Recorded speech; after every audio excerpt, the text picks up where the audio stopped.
10 Winter Terrifying True Trucker Horror Stories.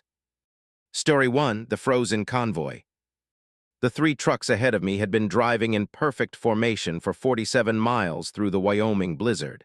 And when I finally passed the first one, the driver's face was covered in frost from the inside, his eyes open, and tracking my movement even though the ice was 3 inches thick on his skin. Catherine Walsh, 42 years old, 16 years hauling freight through every kind of weather the northern states could throw at me. But I'd never seen a January storm like this one. Interstate 80 through Wyoming, wind chill at negative 48 degrees, visibility dropping to 20 feet in the whiteout conditions. The highway patrol had closed the road behind me, but I was already committed, already too far from the last exit to turn back. Just me and 3 other trucks, all of us crawling east at 30 miles per hour, fighting to stay on the pavement. The trucks ahead maintained exactly 47 feet between each other. I know because I measured it against my following distance markers, those little reflectors truckers use to gauge safe spacing. Perfect formation, never varying. All 3 were identical white Freightliners with unmarked trailers, no company logos, no dot numbers visible through the snow. Professional drivers, I thought. Ex-military maybe, trained to maintain convoy spacing. I tried raising them on CB Channel 19. Breaker 19, this is Walsh to the white Freightliner convoy, you copy? Static answered, thick with interference from the storm. I tried again. Convoy ahead, this is the Kenworth behind you, anyone got their ears on? Nothing, just the howl of wind and the crackle of dead air. The lead truck's brake lights never flickered. In weather like this, drivers pump their brakes constantly, adjusting speed, fighting for traction. But the convoy trucks maintained exactly 30 miles per hour without variation, their spacing perfect, their movements synchronized like they were being controlled by a single driver, or something else. At mile marker 187, the wind shifted. For just a moment, the snow cleared enough to see inside the lead truck's cab. That's when I saw the driver's face. The frost wasn't on the windshield. It was growing on his skin, crystalline structures spreading across his features like he'd been frozen from the inside out. But his eyes moved. They tracked my truck as I approached, following my headlights with mechanical precision. I jerked my wheel right, dropping back, my heart hammering against my ribs. The temperature gauge inside my cab read 72 degrees. My heater was running full blast. But looking at that frozen face, I felt cold penetrate my bones, a chill that had nothing to do with the storm outside. Breaker 19, emergency, this is Walsh. I've got drivers ahead of me who need medical assistance there. I stopped. What was I seeing? How do you report frost growing on someone's face from the inside? They're in distress. Mile marker 187, eastbound I-80. The CB crackled to life, but the voice that came through wasn't human. It was wind. Actual wind, the sound of blizzard gales compressed into a voice-like pattern. Join the convoy, Catherine. Maintain spacing. Maintain speed. The storm needs drivers. I grabbed my phone. No signal. Of course, no signal. We were in the dead zone between cell towers, and the storm was killing any chance of connection. I was alone on a closed highway with 3 trucks full of frozen drivers and a voice made of wind telling me to join them. The second truck drifted into my lane. Not aggressive, just a slow merge like the driver was politely making room for me to slot into the convoy. Through the snow, I caught a glimpse of that driver's face too. A woman, maybe 50, frost coating her features, her mouth open in a scream that produced no sound. Her eyes tracked me, watching, pleading, warning. I hit the accelerator, trying to pass the convoy, trying to break free. My speedometer climbed to 45, 50. The convoy maintained 30. I was pulling ahead, getting clear when my engine coughed, sputtered. The temperature gauge plummeted from operating temp to cold in 3 seconds. Ice formed on my windshield from the inside, thin crystalline patterns spreading across the glass like spider webs. No, no, no. I cranked the heater higher. It blasted cold air, not cool air cold, negative 40 degrees cold, the kind of cold that freezes flesh on contact. My breath fogged, then crystallized, tiny ice particles suspended in the air of my cab, glittering in the dashboard lights. The convoy was catching up. I watched in my mirror as they closed the distance, maintaining their perfect formation, making room for a 4th truck, making room for me. My speed was dropping, Not because I'd lifted off the accelerator, my foot was still pressed to the floor, but because something was draining power from my truck. The engine ran, but the force wasn't translating to movement, like I was driving through molasses, through ice. The CB voice returned. The storm has been driving for 6 days, Catherine. It started in Montana, collected 3 drivers in Wyoming. You're the 4th. When the convoy reaches Iowa, we'll be strong enough to continue forever. The storm will never end. We'll drive through it eternally, maintaining spacing, maintaining speed, becoming part of the wind. I looked at my hands. Frost was forming on my fingernails, small crystals but growing, spreading up my fingers toward my knuckles. I cranked down the window, letting in the blizzard, hoping the outside air, -48 with wind chill, would somehow be warmer than the air inside my cab. It wasn't. The cold was coming from inside me, from inside my truck. The convoy was doing this, pulling heat out of my body, out of my engine, converting it into ice. The lead truck dropped back, slowing to match my decreasing speed. Now they were flanking me, one ahead, one behind, one to my left. The 4th position was to my right, next to the shoulder. My truck was drifting toward it, pulled by something stronger than my steering. The convoy wanted me in formation. The storm wanted me to join. I did the only thing I could think of. I aimed for the ditch. Better to crash than to join whatever these frozen drivers had become. I cranked the wheel hard right, felt the tires leave the pavement, felt the truck tip as it hit the embankment. Everything went sideways. The world tumbled. Metal screamed. Glass shattered. And then cold. Perfect, absolute cold, like being submerged in liquid nitrogen. When I came to, I was still in my truck, but it was upright, back on the highway, in formation. The 4th position of the convoy, exactly 47 feet behind the 3rd truck, exactly 47 feet ahead of whatever would join us next. My speedometer read exactly 30 miles per hour. My spacing was perfect. I tried to move, couldn't. The frost had spread across my entire body, coating my skin, infiltrating my tissues. I could feel it growing inside me, replacing blood with ice water, replacing warmth with cold, replacing Catherine Walsh with something that drove in perfect formation through an eternal blizzard. But I could still see, still track movement. My eyes followed the headlights of a truck approaching from behind, a red Peterbilt, driver probably relieved to see the convoy, thinking we'd help him navigate the storm. He was pulling up on our left, preparing to pass. I wanted to warn him, wanted to flash my lights, sound my horn, do anything to make him flee. But I was part of the convoy now, and the convoy needed a 5th. My brake lights flickered in sequence with the others. Perfect formation, perfect spacing. We slowed to let him pass, then blocked him in, surrounded him, began draining his heat. I watched his face through the whiteout. Confusion, then fear, then horror as frost began growing on his skin from the inside out. The CB crackled with that wind voice. Welcome to the convoy. Maintain spacing. Maintain speed. The storm has 7 more states to cross. We'll collect enough drivers to circle the earth, a frozen convoy driving through eternal winter, maintaining perfect formation until the world itself freezes over. We drive east. Have been driving east for 6 days now, or 6 months. Time doesn't work right in the convoy. The storm sustains us, and we sustain the storm, a feedback loop of cold and movement. I've watched us collect 17 more trucks. All of them tried to escape. All of them joined formation. All of them are coated in frost now, their faces frozen in expressions of terror, their eyes tracking each new driver we capture. Sometimes I see highway signs through the snow. Pennsylvania, New York, Maine, we've crossed the country, but we never stop, never refuel, never rest. The storm doesn't end, and neither do we.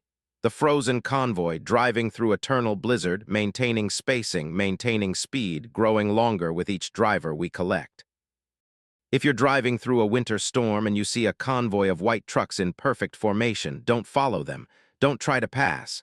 Take the next exit, find shelter, wait out the weather. Because the convoy is always looking for new drivers. The storm is always hungry, and the frost grows from the inside out, where no heater can reach it, where no warmth can save you. We're coming, maintaining spacing, maintaining speed. The frozen convoy that never stops growing, never stops driving, never stops collecting. And when we have enough drivers, when the convoy circles the globe, the eternal winter begins.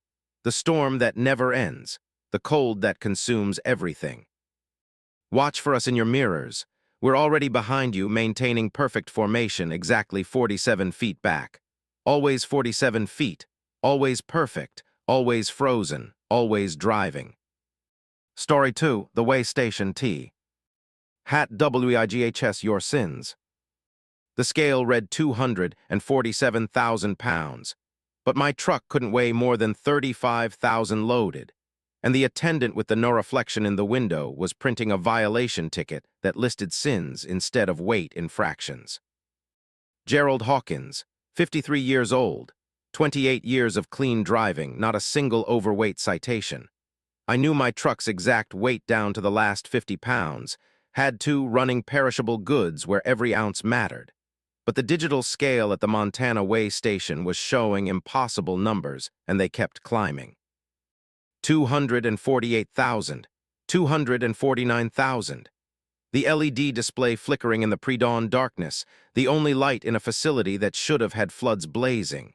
But the building was dark except for that scale readout, growing brighter as the numbers climbed, casting red light across my cab like fresh blood. I'd pulled onto the platform at 3:47 a.m., January 19, 2024. The open sign was lit, flashing the mandatory stop signal that drivers legally couldn't ignore.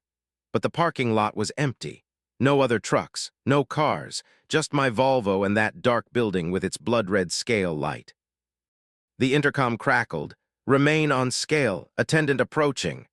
The voice was wrong, too deep, too many harmonics like multiple people speaking simultaneously. The door to the way station opened.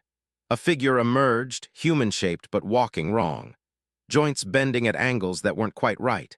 It approached my cab, carrying a clipboard that gleamed in the scale light, metal that shouldn't gleam, that seemed to absorb light rather than reflect it.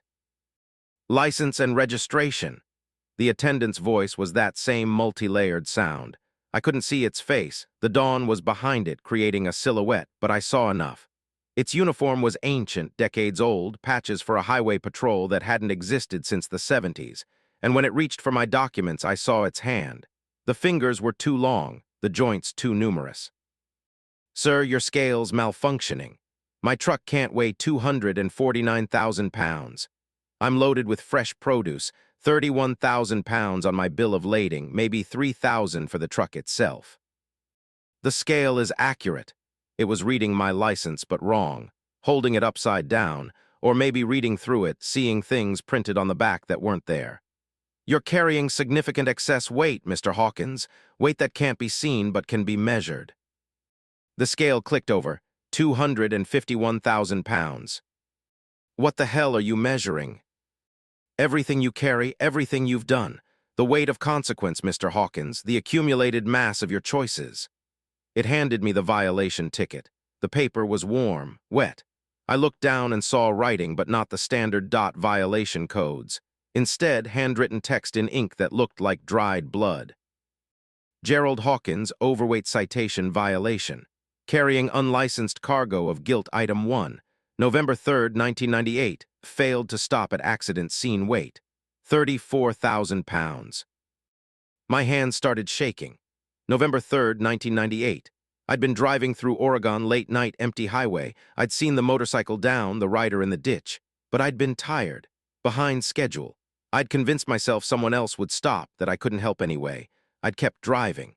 And the next morning, the news reported a motorcyclist had bled out on Highway 26, might have survived if someone had called for help sooner. I'd never told anyone. Had buried it deep, convinced myself I'd done nothing wrong. But here it was, printed on this impossible ticket, weighted and measured. "This isn't real. Weight stations don't." Keep reading. Item 2, March 17, 2003. Falsified logbook to avoid rest requirement weight, 28,000 pounds. March 17th. I'd been pushing to make a delivery, running on 20 hours without sleep. I'd erased 6 hours from my logbook, made it look like I'd rested when I hadn't. Nothing happened. No accident, no consequence, just a violation of regs that nobody caught, but the weight station knew. Item 3, August 9, 2007, witnessed theft, remained silent weight, 19,000 pounds. The ticket continued. 12 more items. Every secret sin, every buried guilt, every moment I'd chosen wrong and hidden it away. All of them weighted. All of them carried in my truck somehow invisible mass that normal scales couldn't detect, but this scale could. The total weight of your sins is 283,000 pounds, the attendant said. The scale had stopped climbing. You're operating at 8 times your legal limit. The penalty is immediate impound and... It paused, consulting something on its clipboard. Extraction. Extraction. The weight must be removed before you can continue. Otherwise, you'll be crushed by it eventually. All drivers are. The sins accumulate until they collapse the vehicle, the body, the soul. We're a mercy, Mr. Hawkins. We extract early before you implode. The attendant reached for my door handle. I locked it, but the lock clicked open anyway. The door swung out. Cold flooded in, but not winter cold. A different cold, the kind that comes from deep places, from underground where light doesn't reach. Please exit the vehicle. Extraction begins with confession. You'll speak each sin aloud. As you confess, the weight decreases. When you reach 0, you may leave. I didn't move, couldn't move. The weight of what I'd done, what I'd hidden, was suddenly physical. I felt it pressing down on my chest, making it hard to breathe. 283,000 pounds of guilt, of consequences I'd avoided, of debts unpaid. What happens if I don't confess? Then the weight remains, and when you leave this station, it manifests physically. Your truck will actually weigh 283,000 pounds. The axles will fail. The frame will collapse. You'll be crushed inside. But first, you'll feel every pound of it, all the pain you've avoided, all the consequences compressed into a single moment. I looked at the scale readout. It was showing something else now, not a number, a name. Jennifer Morrison, the motorcyclist. The one I'd driven past, the one who died alone in that Oregon ditch. Her name glowed in red LED, bright enough to hurt my eyes. I didn't know she'd die, I thought. What you thought doesn't change the weight. Only truth changes weight. Confession, full accounting, speaking the unspeakable. The attendant was closer now. I could see part of its face in the scale light. Human features, but stretched. Like a reflection in a funhouse mirror, all the proportions wrong. Its eyes were too large, too dark, containing depths that eyes shouldn't have. Behind it, other figures were emerging from the way station building.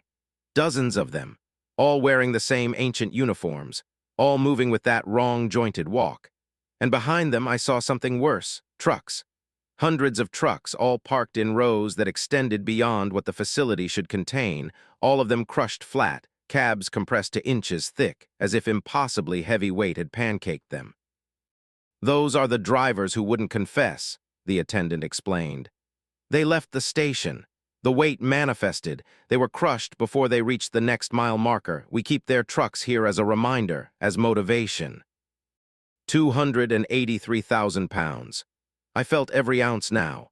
My sins hadn't just been catalogued. They'd been converted to actual mass, to physical weight my truck was somehow carrying. And if I didn't confess, didn't speak them aloud, that weight would crush me. November 3rd, 1998. My voice broke. I saw the motorcycle accident. I knew someone was hurt. I kept driving. I told myself someone else would stop. I told myself I couldn't help. But the truth is I was tired and I didn't want the delay. I chose convenience over another person's life. Her name was Jennifer Morrison. She was 23. She died because I didn't stop. The scale clicked down, 249,000 pounds. 34,000 pounds removed with that confession, but so much weight remained. March 17, 2003. I falsified my logbook. I was tired, dangerous, shouldn't have been driving. I risked other people's lives to make my delivery window. I could have killed a family. I got lucky. The luck doesn't erase the choice. 221,000 pounds. The confessions poured out. Every sin on the ticket spoken aloud, made real through words. Every time I'd chosen wrong. Every time I'd hidden consequences. Every time I'd prioritized myself over others. The weight decreased with each confession, but slowly. So slowly. At 100,000 pounds, I noticed something wrong. The scale was showing new sins. Things I hadn't done yet. Future violations. Choices I'd make if I left this station, if I continued living the way I'd been living. Item 47. February 8, 2024, will ignore dispatch call about driver stranded in storm weight, 41,000 pounds.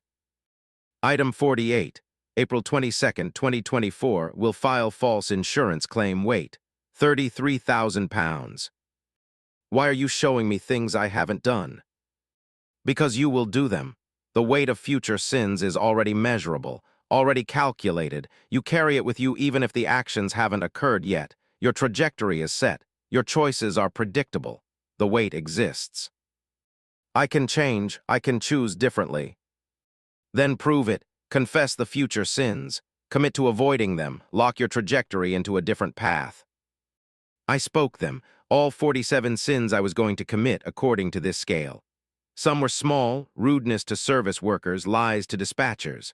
Others were large, another accident I'd wit. Ness and ignore, corruption I'd participate in, harm I'd enable through inaction. I confessed them all, felt the weight decrease with each one. But the scale stopped at 17,000 pounds. Why isn't it going to zero? Because that's the weight you can't remove, the irreducible guilt, the sins so deep they can't be spoken away. Everyone carries some. The question is whether you can bear it. 17,000 pounds added to your truck weight. You'll feel it in every mile, every turn, every stop. The reminder of what you've done and can never undo. The attendant stepped back. The door to my truck remained open. The scale readout showed 17,000 pounds in glowing red, permanent, unremovable. You may leave, but understand, you'll return here. This weigh station exists on every highway in every state. You can't avoid it. When your sins accumulate to measurable weight again, the scale will catch you. And next time, the confessions required will be worse. The weight will be heavier.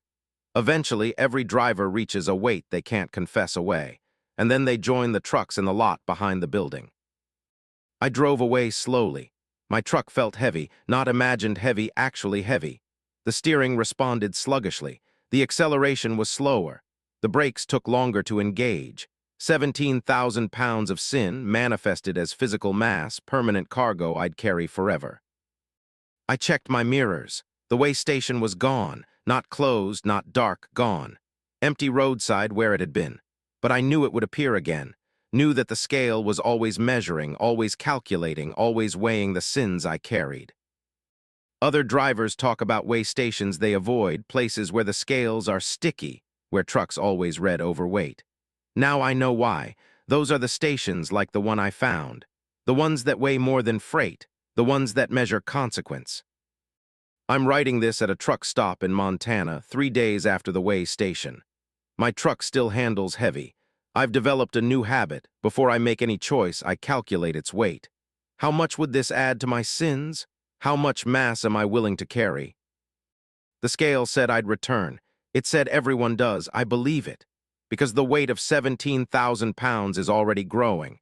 I can feel new sins accumulating, small choices adding ounces, then pounds, then tons. Eventually, I'll hit the threshold again. Eventually, the weigh station will appear. And next time, I don't think I'll be able to confess enough to leave. Next time, my truck might join the hundreds of crushed vehicles behind that building, compressed under the weight of sins that couldn't be spoken away.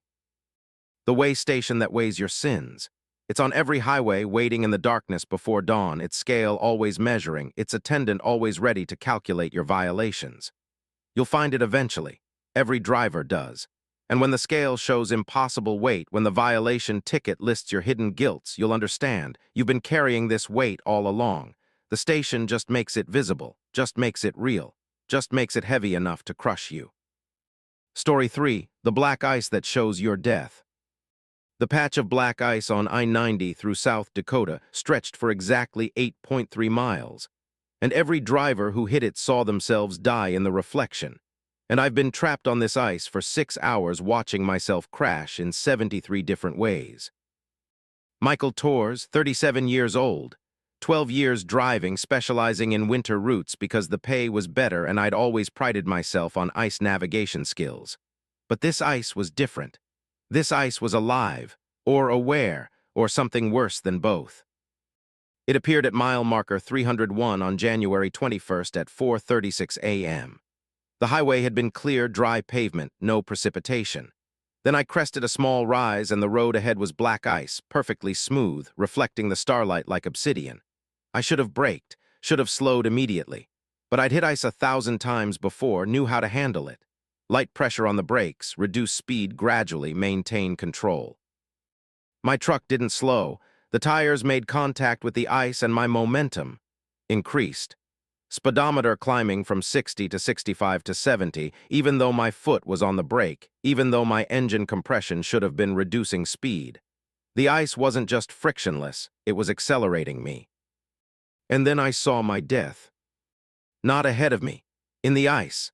My reflection showed me losing control, the truck jackknifing, the trailer swinging wide, the whole rig flipping, my body thrown through the windshield. I watched myself die in the reflection, every detail perfect, every moment of pain visible in my reflected face. Then the reflection changed, a different death. Same ice, same road, but this time I overcorrected, went off the highway, rolled down an embankment. The reflection showed my neck breaking, my spine snapping in 3 places. The reflections kept changing. Every 3 seconds a new death, all of them on this same stretch of black ice. All of them happening to me. Fire, collision with oncoming traffic, heart attack from fear, freezing to death in the wreckage, drowning when the truck went through ice into a river that shouldn't exist this far from water. I tried steering. The wheel moved, but the truck didn't respond. I was locked on the ice now, riding it like a rail, unable to deviate from whatever path it wanted me to follow. Mile marker 302 passed, then 303. The ice stretched ahead endlessly, and the reflections kept showing me dying. Other vehicles appeared in my mirrors. A sedan, then a pickup, then another semi. All of them hit the ice and accelerated against their will, and I could see their drivers staring down, watching their own deaths play out in the reflections. The sedan swerved suddenly, the driver trying to escape what he was seeing, and vanished. Not crashed, vanished, like the ice had absorbed him.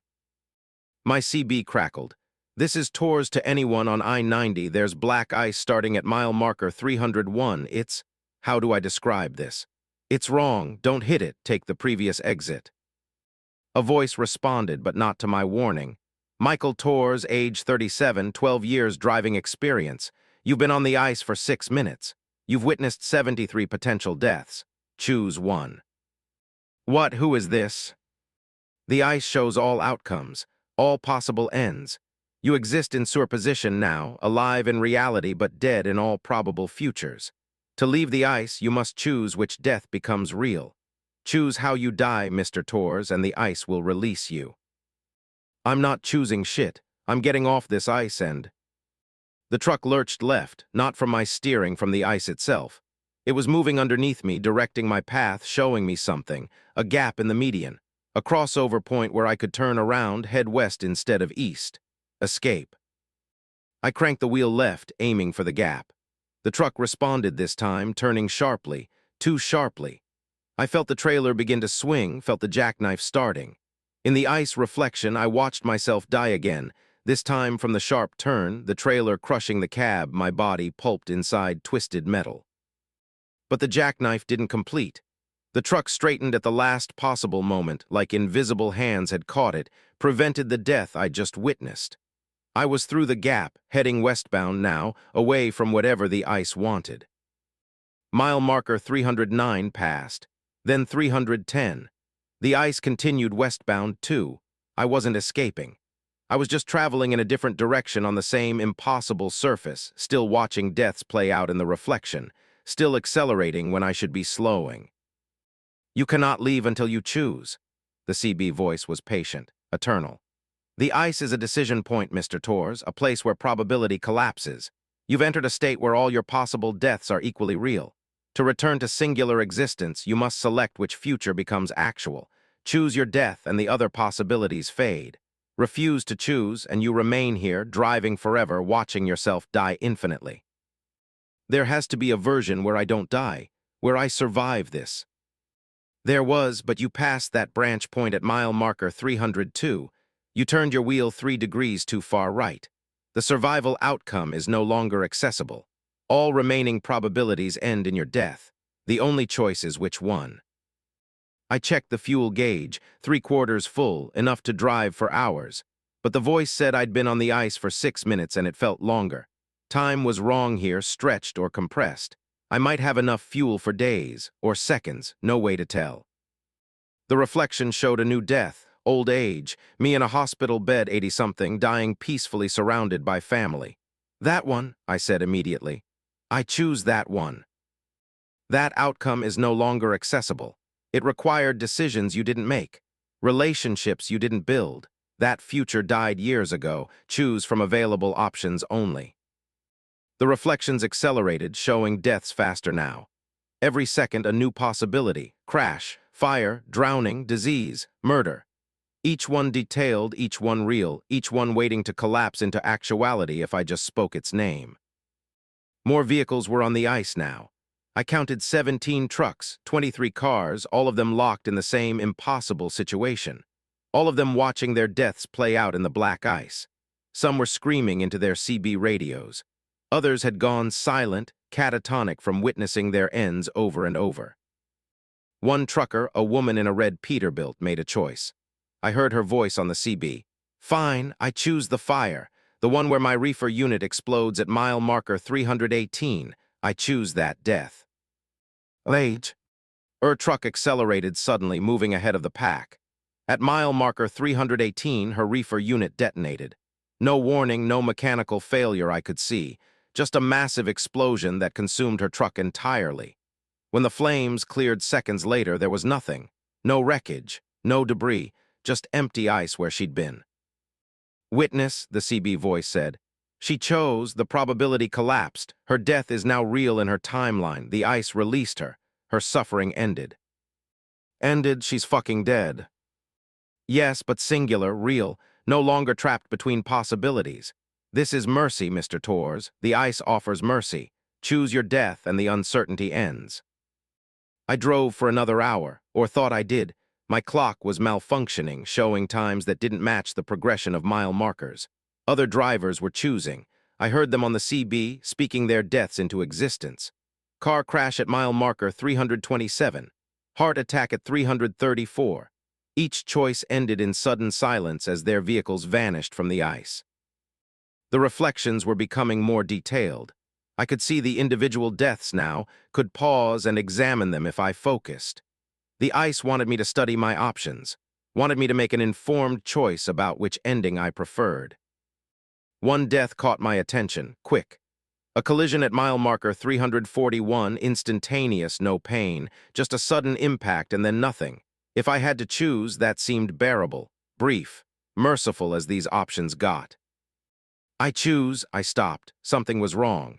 The reflection of that death showed another vehicle, the one I'd collide with. A minivan, family inside. I'd kill them too, along with myself. The quick death came with a price, making their deaths real too. I searched the reflections frantically, looking for a death that only killed me. Most involved other people, collisions, pileups, accidents that would claim multiple lives. The ice wasn't just offering me death. It was offering me complicity. Whatever I chose, whoever died in that scenario would really die. You begin to understand, the CB voice said. All deaths have weight, all choices have consequences. The ice doesn't just show your end, it shows who you take with you. Choose wisely, Mr. Torres, or choose selfishly. The ice doesn't judge, it simply manifests. More drivers were vanishing. The ice was claiming them as they chose, pulling them out of sewer position into singular, fatal timelines. Soon I'd be alone out here, the last driver refusing to choose, trapped forever in possibility. A new reflection appeared, me dying of old age but different from before. Alone, no family, no peace. Just a slow fade into nothing in a care facility that smelled like piss and defeat. But no one else died, just me, eventually, years from now. That one's still available? I asked the CB. Yes, all solo deaths remain accessible. Deaths involving others are preferred. They generate more energy for the ice, feeding it through multiple collapses. But solo deaths are acceptable. The ice wanted company, wanted me to choose a death that killed others, that fed it through multiple simultaneous tragedies. But I could deny it. Could choose a lonely end years from now, depressing but singular. Fine, I choose. My truck hit something. A body, a person standing on the ice. I'd been so focused on the reflections I hadn't seen him, hadn't noticed the figure step into my path. My truck passed through him like he wasn't there, but I saw his face clearly. Mine. An older version of me standing on the ice trying to block my path. "Don't choose," his mouth formed the words even though I couldn't hear them. "Don't choose the lonely death. It's a trap. You'll spend 40 years alone, and then at the end, the ice comes back. It always comes back. You'll die on black ice anyway, just older, more afraid, having wasted decades avoiding the inevitable." The CB voice laughed, that multi-harmonic sound. "Your future self is correct. Some branches only delay the choice. The ice is patient. It can wait 40 years for you to return, or you can choose now, end the uncertainty, accept your death." I looked at all the reflections still playing out in the ice. Hundreds of deaths, maybe thousands, all of them real in some timeline, all of them waiting to become actual in mine. The ice was showing me that death was inevitable, but choosing when and how was the only power I had left. Other versions of myself were appearing now, standing on the ice. All of them older, all of them having chosen different delays, different postponements, all of them returning to the ice eventually. They were trying to warn me, trying to tell me something important, but I couldn't hear them through the roar of wind and the crackle of the CB. "Final offer, Mr. Torres." The voice was closer now, coming from everywhere. "Choose within the next 60 seconds or the choice will be made for you. The ice will select the death that generates the most energy. The outcome. That kills the most people. You'll take a school bus with you. 37 children, all because you wouldn't choose." I saw the reflection, the school bus collision, scheduled for mile marker 349, 14 minutes from now if I maintained current speed. The ice would make it real if I didn't choose something else first. 10 seconds. The reflections accelerated, blurring together, all my possible deaths overlapping until I couldn't distinguish individual scenarios anymore. Just a kaleidoscope of endings, all of them real, all of them mine. 5 seconds. I opened my mouth to choose, to speak the death that seemed least awful, to collapse the probability into something I could control. But before I could speak, my truck shuddered. The ice underneath me cracked. Not broke, cracked with light, glowing fissures spreading from my tires outward. "Someone else is choosing for you," the CB voice said, surprised. "Someone with enough weight to break the ice." In my mirrors, I saw a massive truck, an old Kenworth from the 80s, covered in rust and religious symbols. It was driving backwards on the ice, moving against physics, and wherever its tires touched, the ice shattered. The driver was ancient, barely visible through a windshield covered in frost, but he was breaking the ice, destroying the reflections, ending the choices. My truck lurched forward, suddenly on normal pavement. The black ice was behind me, confined to the area the old Kenworth was destroying. I'd escaped.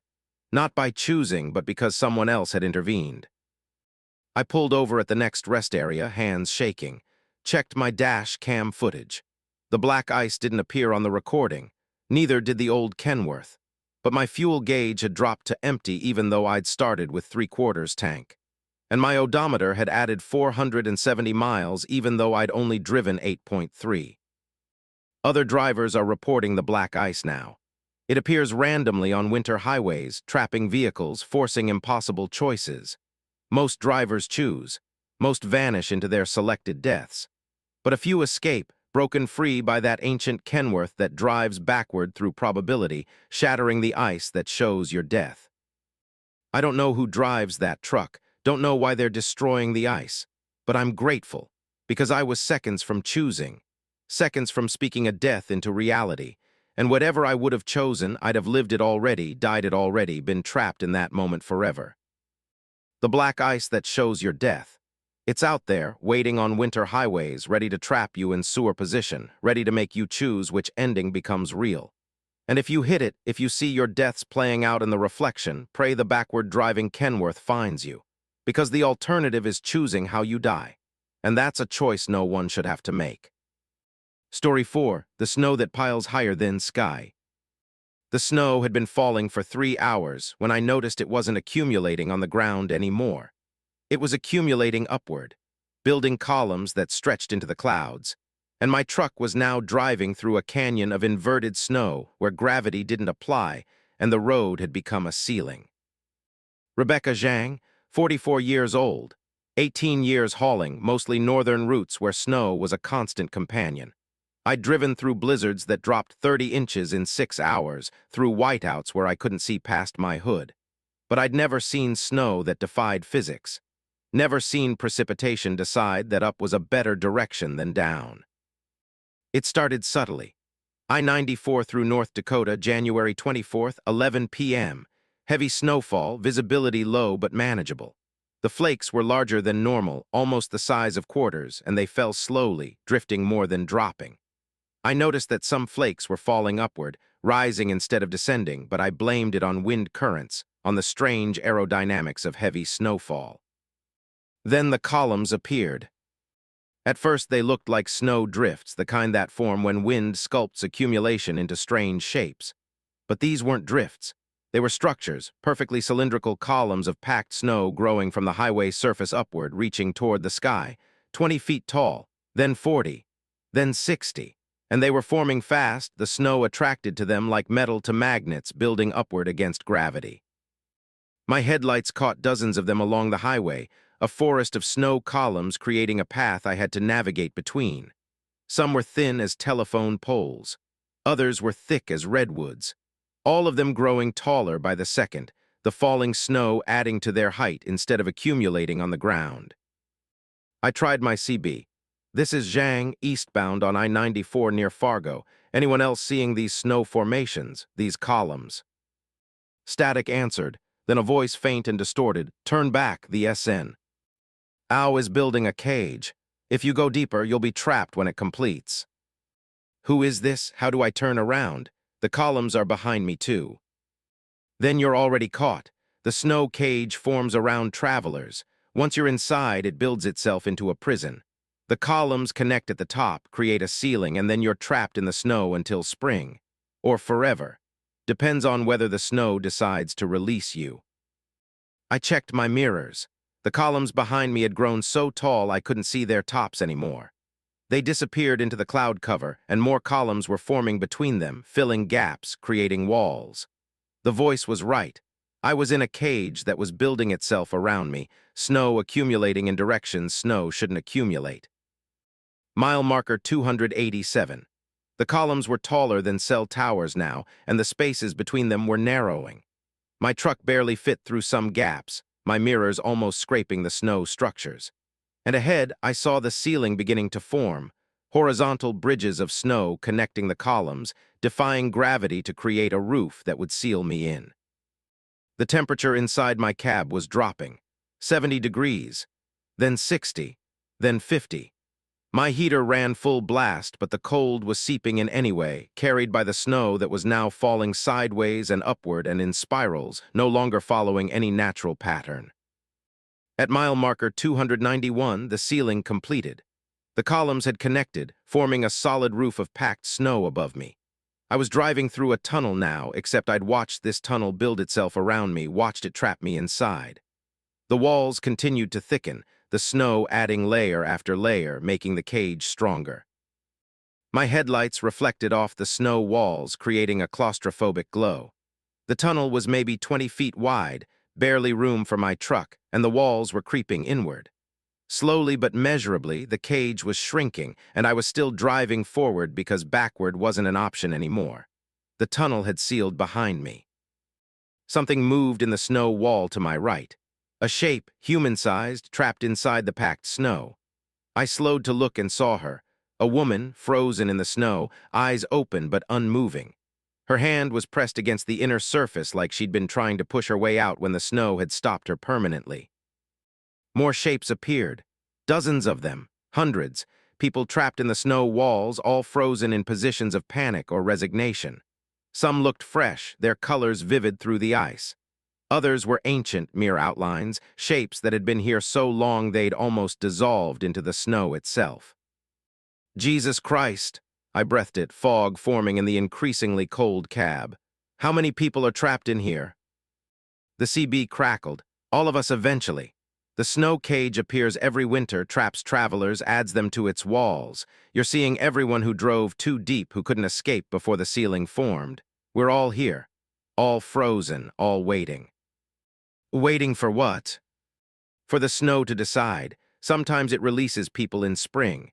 The cage melts, the bodies thaw, some of them revive, but most don't. Most have been frozen too long, their cells are ice. Their thoughts are crystal, they're more snow than human now. I drove faster, desperate to find an exit, to reach the end of this tunnel before the walls closed completely. But the tunnel just extended, growing ahead of me as fast as I drove, the snow building the cage faster than I could escape it. Temperature in my cab, 32 degrees. My breath was fogging thick now, ice forming on my windshield from the inside. I cranked the heater, but it was blowing cold air, the system overwhelmed by the cold emanating from the snow walls. At mile marker 298, the tunnel split. Two paths, both identical, both extending into darkness. I chose right arbitrarily, had no other basis for decision. The tunnel continued, but different now. The walls were closer. The ceiling was lower. I had maybe a foot of clearance above my cab, and the walls were inches from my mirrors. More bodies in the snow, fresh ones. I recognized a truck in the wall to my left, a Freightliner frozen solid, driver still in the cab, his face pressed against the window, eyes locked on mine. He'd been here hours, maybe, or days. His lips were moving, forming words I couldn't hear through the snow and my closed window. "Help me, please help me." I couldn't help, could barely help myself. The walls were still closing, my truck barely fitting now, and ahead the tunnel was narrowing to impossible dimensions. I was going to get stuck. The snow cage was going to pin my truck, freeze it in place, add me to the gallery of trapped travelers. I hit the brakes. Better to stop voluntarily than to wedge myself in and be unable to move at all.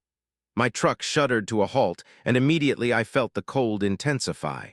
The snow was reacting to my stopped momentum, building faster. Adding layers to the walls, starting to cover my truck. Within minutes, snow had accumulated on my hood. Not fallen on it, grown on it, crystalline structures extending from the tunnel walls to embrace my truck, to incorporate it into the cage. I tried opening my door. It wouldn't budge. The snow had sealed it shut. Temperature 20 degrees, 15, 10. My breath was ice now, tiny crystals falling from my lips instead of fog. The steering wheel was cold enough to burn my hands. The windshield was frosting over completely, the cab becoming a frozen chamber. Through the CB, dozens of voices were speaking, all the trapped drivers trying to communicate. Day 17 here. Food ran out, thinking about eating the snow, but I know that's how you freeze from the inside. I've been stuck for 3 months. My wife thinks I'm dead. Maybe I am. Maybe we all are, and this is just what happens after. You drive forever in a snow tunnel, getting colder, watching others freeze. The snow is alive, I'm sure of it now, it's conscious. It wants us here, it's collecting us. Temperature 0 degrees, below zero. The cold was absolute now, penetrating every layer of clothing, reaching bone, going deeper. I could feel my blood slowing, my thoughts becoming sluggish, crystalline. This was how hypothermia killed, not sudden but gradual, a gentle slide into cold sleep. I tried the engine. It turned over but wouldn't start. The fuel had gelled, too cold to flow. My truck was dead. My heat was gone. The only warmth left was what my body could generate, and that was fading fast. The snow walls were glowing now, phosphorescent, providing light without heat. I could see the other trapped travelers clearly, all of them in various stages of freezing. Some were still moving, trying to escape their vehicles, banging on windows that wouldn't break. Others had gone still, their bodies crystallizing, becoming ice sculptures, becoming part of the cage.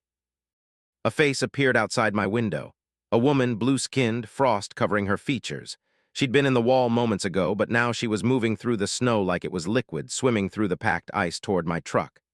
Her mouth opened, showing teeth made of ice, and she spoke in a voice that creaked like glaciers. "Join us. Stop fighting. The cold is better when you accept it. When you let yourself freeze, we're all ice eventually. The snow just makes it happen faster." More frozen people were emerging from the walls, dozens of them, all with that same blue skin and ice teeth.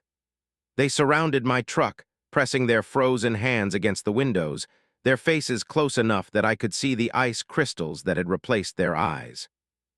The snow wants you. It's been building this cage for you specifically. Every winter it traps travelers, learns their patterns, adapts. This cage was designed for you, Rebecca Zhang, age 44, 18 years driving, your fear of cold, your claustrophobia, your specific weaknesses. The snow studied you through every winter you drove, and now it's built the perfect cage, one you can't escape, one that will freeze you exactly how it wants. Temperature 20 below zero, 30 below. My fingers wouldn't move anymore. My toes were numb. Core temperature dropping to dangerous levels. I was dying of cold, slowly crystallizing like the others, becoming another body in the snow wall. The frozen woman pressed her face against my window. When you're ice, you'll understand. The snow isn't cruel, it's preservation. We're all being saved, kept perfect, protected from time. In the spring, some of us will melt, but others will remain, held in cold storage forever, immortal as long as the snow endures. You could be immortal, Rebecca. You could be frozen and perfect forever. I don't want to be frozen forever. My voice was slurred, tongue thick with cold. I want to leave, I want warmth, I want. Want doesn't matter, the snow cage is complete. The ceiling is solid, the walls are impassable, you're trapped and the cold is inevitable. Accept it. Let yourself freeze. It's easier when you stop resisting. The frozen people were inside my truck now, phasing through the doors like the solid metal wasn't there. They touched me with hands that burned with cold, pressed ice crystal faces against mine, breathed freezing air into my lungs. I could feel myself transforming, my cells converting to ice, my blood becoming slush. One of us, they chanted. One of us, ice forever, cold eternal, the snow preserves. My vision was fading, the edges going white like frost on glass. My thoughts were slowing to the pace of glacier movement. This was the end. This was how I'd die, frozen in a snow cage on I-94, preserved like all the others, a body in the wall for the next traveler to see. Then warmth, sudden shocking warmth. My truck shuddered and I heard engines, big engines, multiple trucks. Through the frosted windshield I saw lights. Flashy. NG strobes. Road crews. A massive rotary snowblower was cutting through the cage, destroying the walls, throwing snow in huge arcs. The frozen people shrieked and retreated, diving back into the snow walls, disappearing. The walls were crumbling, the cage breaking apart, daylight penetrating the darkness. The plow crews were cutting me free, destroying the trap that had built itself around me. A worker in an orange vest appeared at my window, knocking hard. "Anyone alive in there? Ma'am, can you hear me?" I couldn't answer, couldn't move. Too cold, too crystalline, but I was alive, barely. They pried open my door, pulled me from the frozen cab, wrapped me in thermal blankets, loaded me into a heated rescue vehicle. "You're lucky," the crew chief said. "We found you just in time. Few more minutes you'd have been frozen solid. We've pulled 17 trucks out of this snow formation. Strangest thing we've ever seen, snow building upward, creating tunnels, trapping vehicles. Happens every few years on this stretch. We call it the cage. No one knows why it forms or how it chooses who to trap. Just that it does, and if we don't find people fast, they freeze and become part of the structure." "The people in the walls," I managed to say. "The frozen ones. We know we've found hundreds over the years. Most are dead. Some. We don't know what they are. Still frozen but showing brain activity.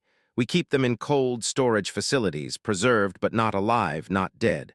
Waiting for someone to figure out how to thaw them without killing them." They took me to a hospital, treated me for severe hypothermia and frostbite. I lost 3 toes and parts of 2 fingers. Small price for escaping the snow cage, for not becoming another body in the wall. But I dream of ice now. Every night I'm back in the cage, the frozen people surrounding me, chanting their invitation to join them. And sometimes when I wake, my bedroom is cold, and there's frost on the windows in patterns that look like tunnels, like columns of snow building upward, defying gravity, reaching for me. The snow that piles higher than sky. It's out there on I-94, appearing every winter, building its cages, trapping travelers, creating a gallery of frozen people.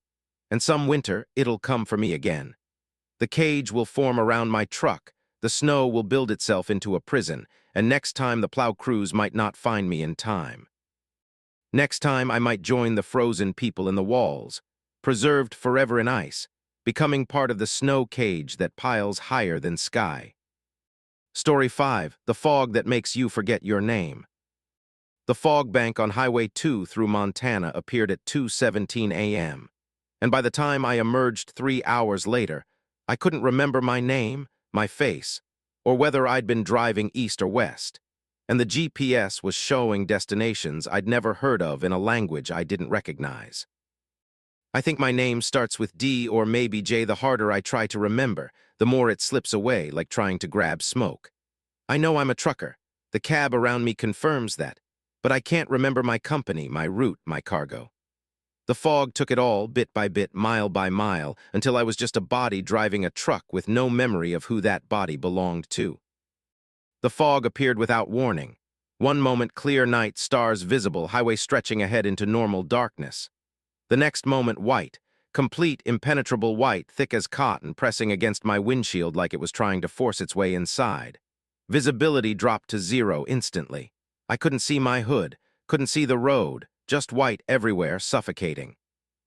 I should have stopped immediately, but something about the fog made stopping seem wrong, like the fog would consume a stationary vehicle, like movement was the only thing keeping me safe. So I drove, creeping forward at 15 miles per hour, following the faint line of reflectors that marked the road edge, trusting that the highway continued straight. Mile marker, I don't remember the number. That's the first thing the fog took, numbers. I couldn't read the marker even though I was staring right at it. The digits were meaningless, just shapes that my brain couldn't process. I tried saying numbers aloud. 1, 2, 3. But the words felt wrong, empty, like I was speaking in a language I didn't understand. The fog was inside my head. I tried the CB radio. This is. I couldn't remember my call sign, couldn't remember my name to give as identification. This is the truck driver to anyone. I'm in fog on Highway 2. I can't see. I need. What did I need? I couldn't remember. Help. Direction. The purpose of the radio call dissolved before I could complete it. A voice responded, but wrong. The words were English, but I couldn't understand them. Like my brain had forgotten how language worked, how sounds connected to meaning. I tried responding, but my own words came out garbled, nonsense syllable. That meant nothing. The fog thickened. It was inside my cab now, seeping through the vents, through the door seals, through the very metal of the truck. White tendrils curled through the air, touched my face, my hands, and where they touched, I forgot. My wedding ring, I was married, wasn't I? Or had been. The ring was on my finger, but I couldn't remember who gave it to me, couldn't remember their face, couldn't remember their name. The fog took it. I tried writing things down, preserving information before the fog could steal it. I grabbed a notepad from the door pocket and wrote, "My name is," but I couldn't complete it. The name was gone, erased from memory so completely that I couldn't even imagine what it might have been. I wrote, "I am driving to nothing, no destination, no purpose, just driving through fog, going somewhere I couldn't name." More fog inside the cab. It was getting harder to breathe, not because the air was thin, but because I was forgetting how breathing worked. Inhale meant, what? Why did I need air? The autonomic function continued, but the understanding was gone. I was breathing without knowing why, my body following instructions my mind no longer comprehended. The highway changed. Or maybe it didn't. Maybe I just forgot what it had looked like before. The pavement seemed rougher. The lines marking lanes had vanished. Or maybe there had never been lines. I couldn't remember. The fog was rewriting my past, erasing context, leaving me with a perpetual present that made no sense because I couldn't remember the previous moment. Time stopped working. I'd been driving for hours, minutes, seconds. The clock on my dash showed numbers I couldn't read. The progression of minutes meant nothing because I couldn't hold the concept of time in my head long enough to measure it. A shape appeared in the fog ahead. Another truck stopped in the middle of the highway. I braked, muscle memory, not conscious decision, and came to a stop inches from its rear bumper. The truck was identical to mine. Same make, same model, same color. Even the license plate matched mine, I think. Did my plate end in 7 or begin with it? I couldn't remember. I got out, needed to check on the other driver, needed to. Why did I need to do this? The reason was gone, but the action remained. I walked to the other truck, each step taking enormous effort because I kept forgetting how walking worked, kept needing to relearn the motion of putting one foot ahead of the other. The driver's door was open. Fog poured out thick and white. I climbed up, looked inside.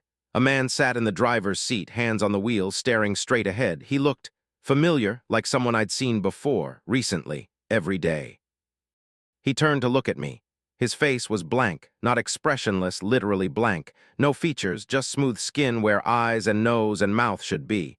The fog had taken his face, or my ability to perceive faces, one or the other. "You'll look like this soon," he said, somehow spoke without a mouth. The words came from everywhere, from the fog itself. The fog takes everything eventually.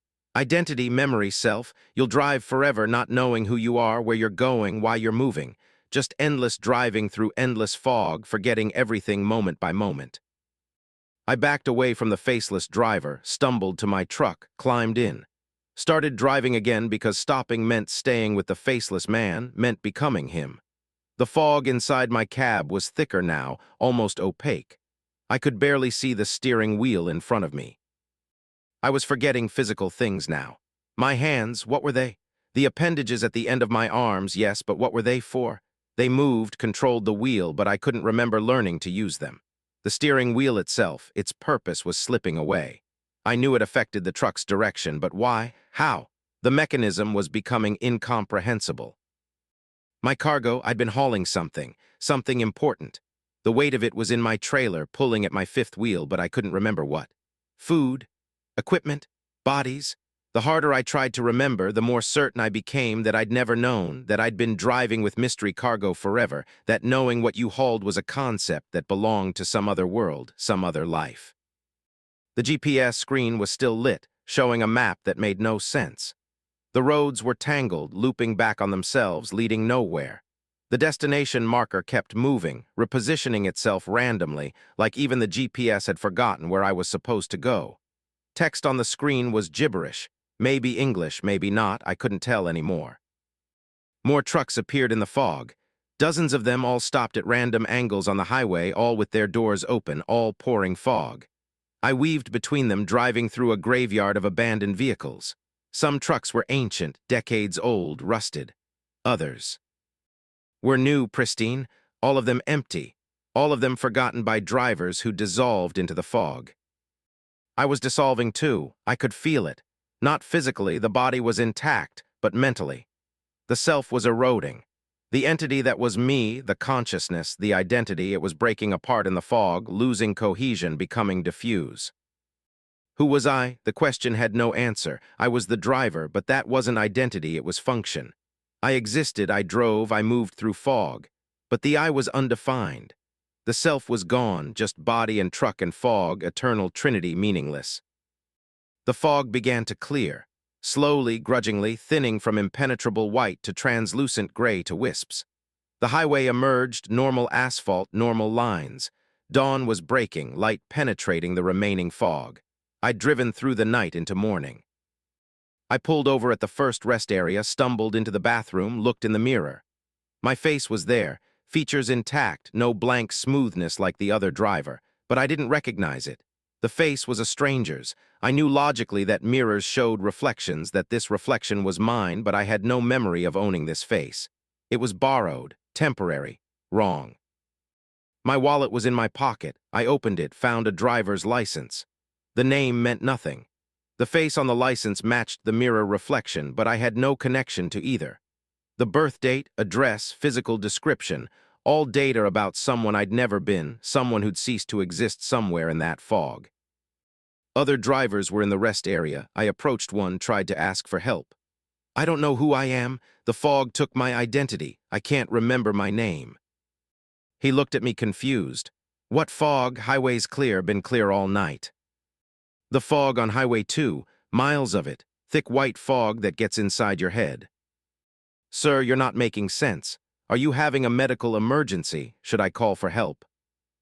I looked at my truck in the parking lot, the truck I'd driven through the fog, except now I couldn't remember which one was mine. They all looked identical. Same trucks, same trailers, same colors. I walked between them trying to find something familiar, some marker that indicated ownership. Nothing. I picked one randomly, climbed in. The keys were in the ignition. Were they my keys? The cab smelled like coffee and diesel and old leather, but I couldn't remember if that was familiar or new. The logbook on the dash showed entries in handwriting that might have been mine, or someone else's, or no one's. I started driving. East, I think, or west. Direction was meaningless without destination, and I had no destination. I was just a body driving a truck, fulfilling a function I couldn't explain, delivering cargo I couldn't name, traveling to places I couldn't remember. The fog bank appeared again at dusk. Highway 2 through Montana, the same stretch or a different one, I couldn't tell. White fog, impenetrable, pressing against my windshield. I should have stopped. Should have turned around, but something in me, some fragment of lost identity, knew that avoiding the fog was impossible, that this was where I belonged now, in the white emptiness, in the forgetting. I drove into it, let it consume me again, let it take whatever fragments of self I'd recovered during the day. And as the fog filled my cab, as it erased my thoughts and memories and identity, I felt something like relief. Because remembering was painful. Remembering meant knowing what you'd lost. Forgetting was easier. Forgetting was peace. I don't know my name, don't know where I'm driving, don't know if I've been on this highway for hours or years. The fog took everything except the ability to drive. And so I drive, through endless white, through eternal forgetting. A body without identity, a driver without destination, a truck moving through fog that never ends. Sometimes I see other trucks in the fog. Sometimes I see my own truck, the one I drove before, stopped ahead of me with its door open.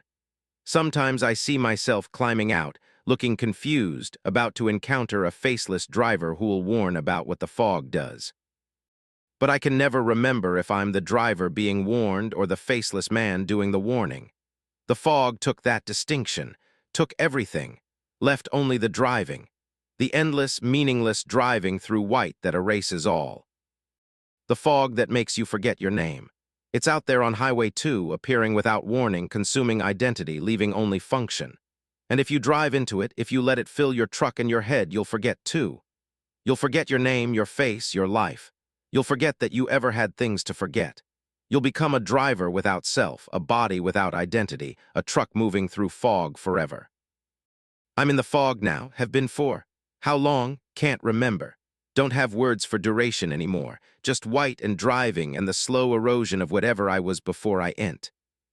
Aired, maybe I'll emerge again. Maybe I'll remember for a day, an hour, a moment. But the fog always returns, always takes me back, always completes the forgetting. What was my name? Doesn't matter. Names are for people with identity. I'm just the driver, the one in the fog, the forgotten one.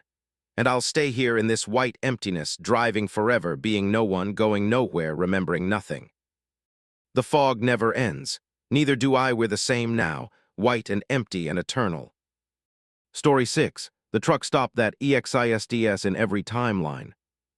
When I pulled into Murphy's truck stop outside Duluth, the sign said, "Welcome back for the 847th time." And the counter clerk had a betting pool on which timeline's version of me would die tonight. Derek Hammond, 50 years old, 24 years driving. But according to the sign, I'd been here 846 times before. And according to the chalkboard behind the counter, I'd died 723 of those times. Various causes listed in neat handwriting. Jackknifed on ice, 143 times. Fell asleep at wheel, 89 times.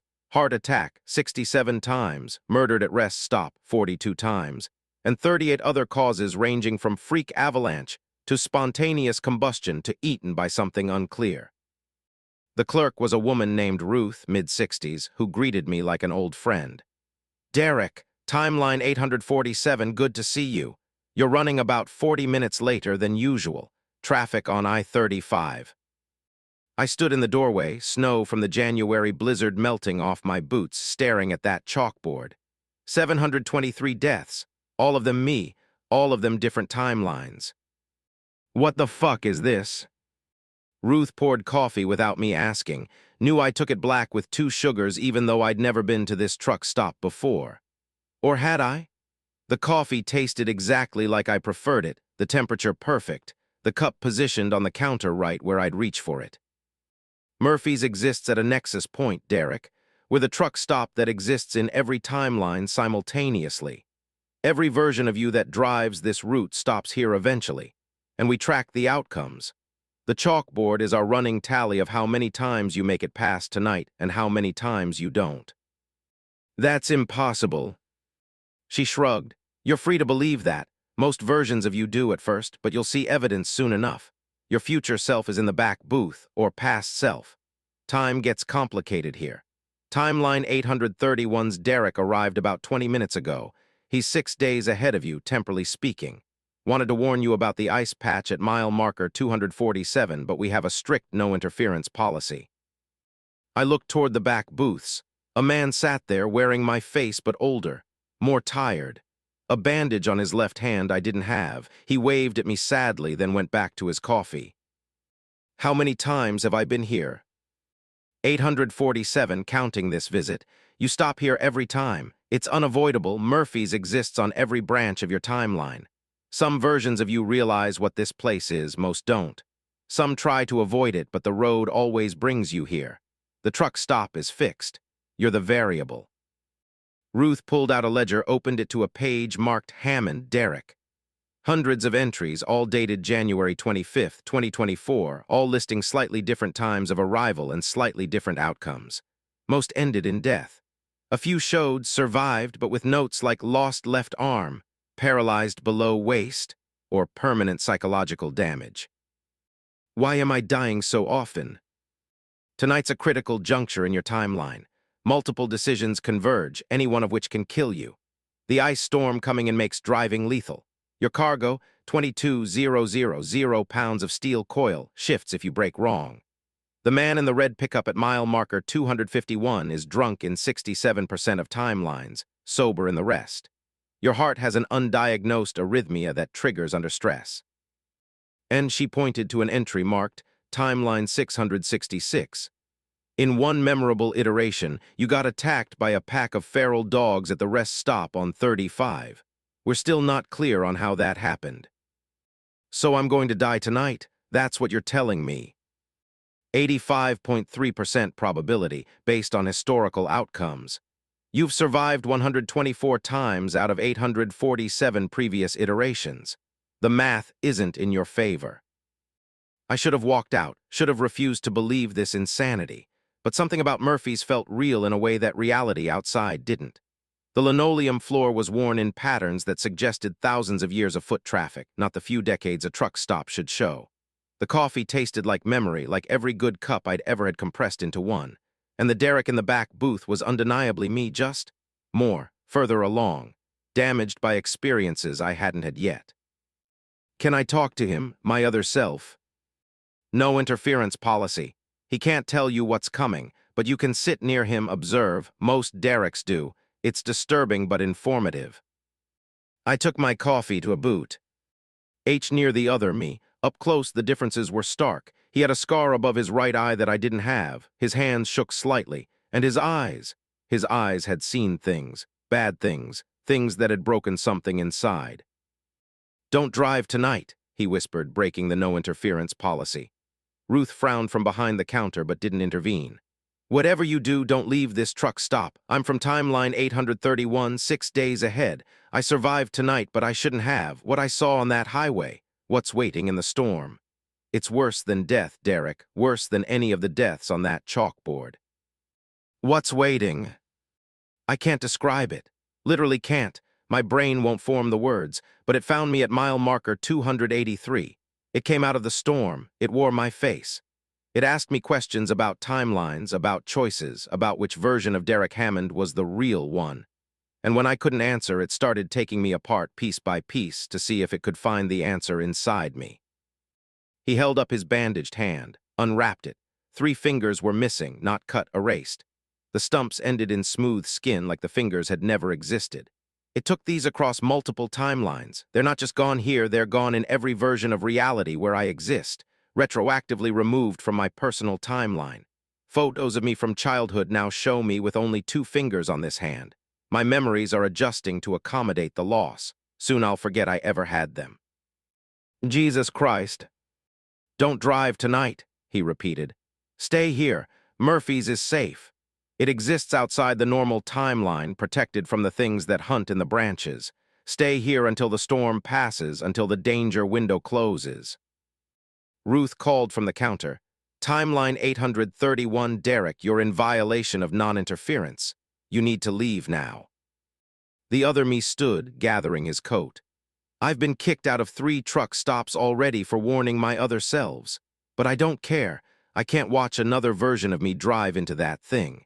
Can't watch another Derek get unmade by the timeline predator. Timeline predator. That's what I call it, the thing in the storm. It hunts people who exist in multiple timelines, who branch too much, who create too many versions of themselves. It prunes the excess branches, consolidates, leaves only one version alive, and that version is less, simplified, flattened into a single timeline with all other possibilities erased. Ruth escorted timeline 831 Derek to the door. He looked back at me one more time. 847 iterations, Derek. You're one of the most heavily branched people I've encountered. The predator has been tracking you for years. Tonight, it culls the herd. Don't let it. He left, the door closed. Ruth returned to her position behind the counter, unruffled. He violates policy every time. Timeline 831 is traumatized, trying to save his other selves. Understandable, but against the rules. Murphy's observes we don't interfere. The timelines must play out organically. Why are you telling me any of this, then? Isn't that interference? We provide information.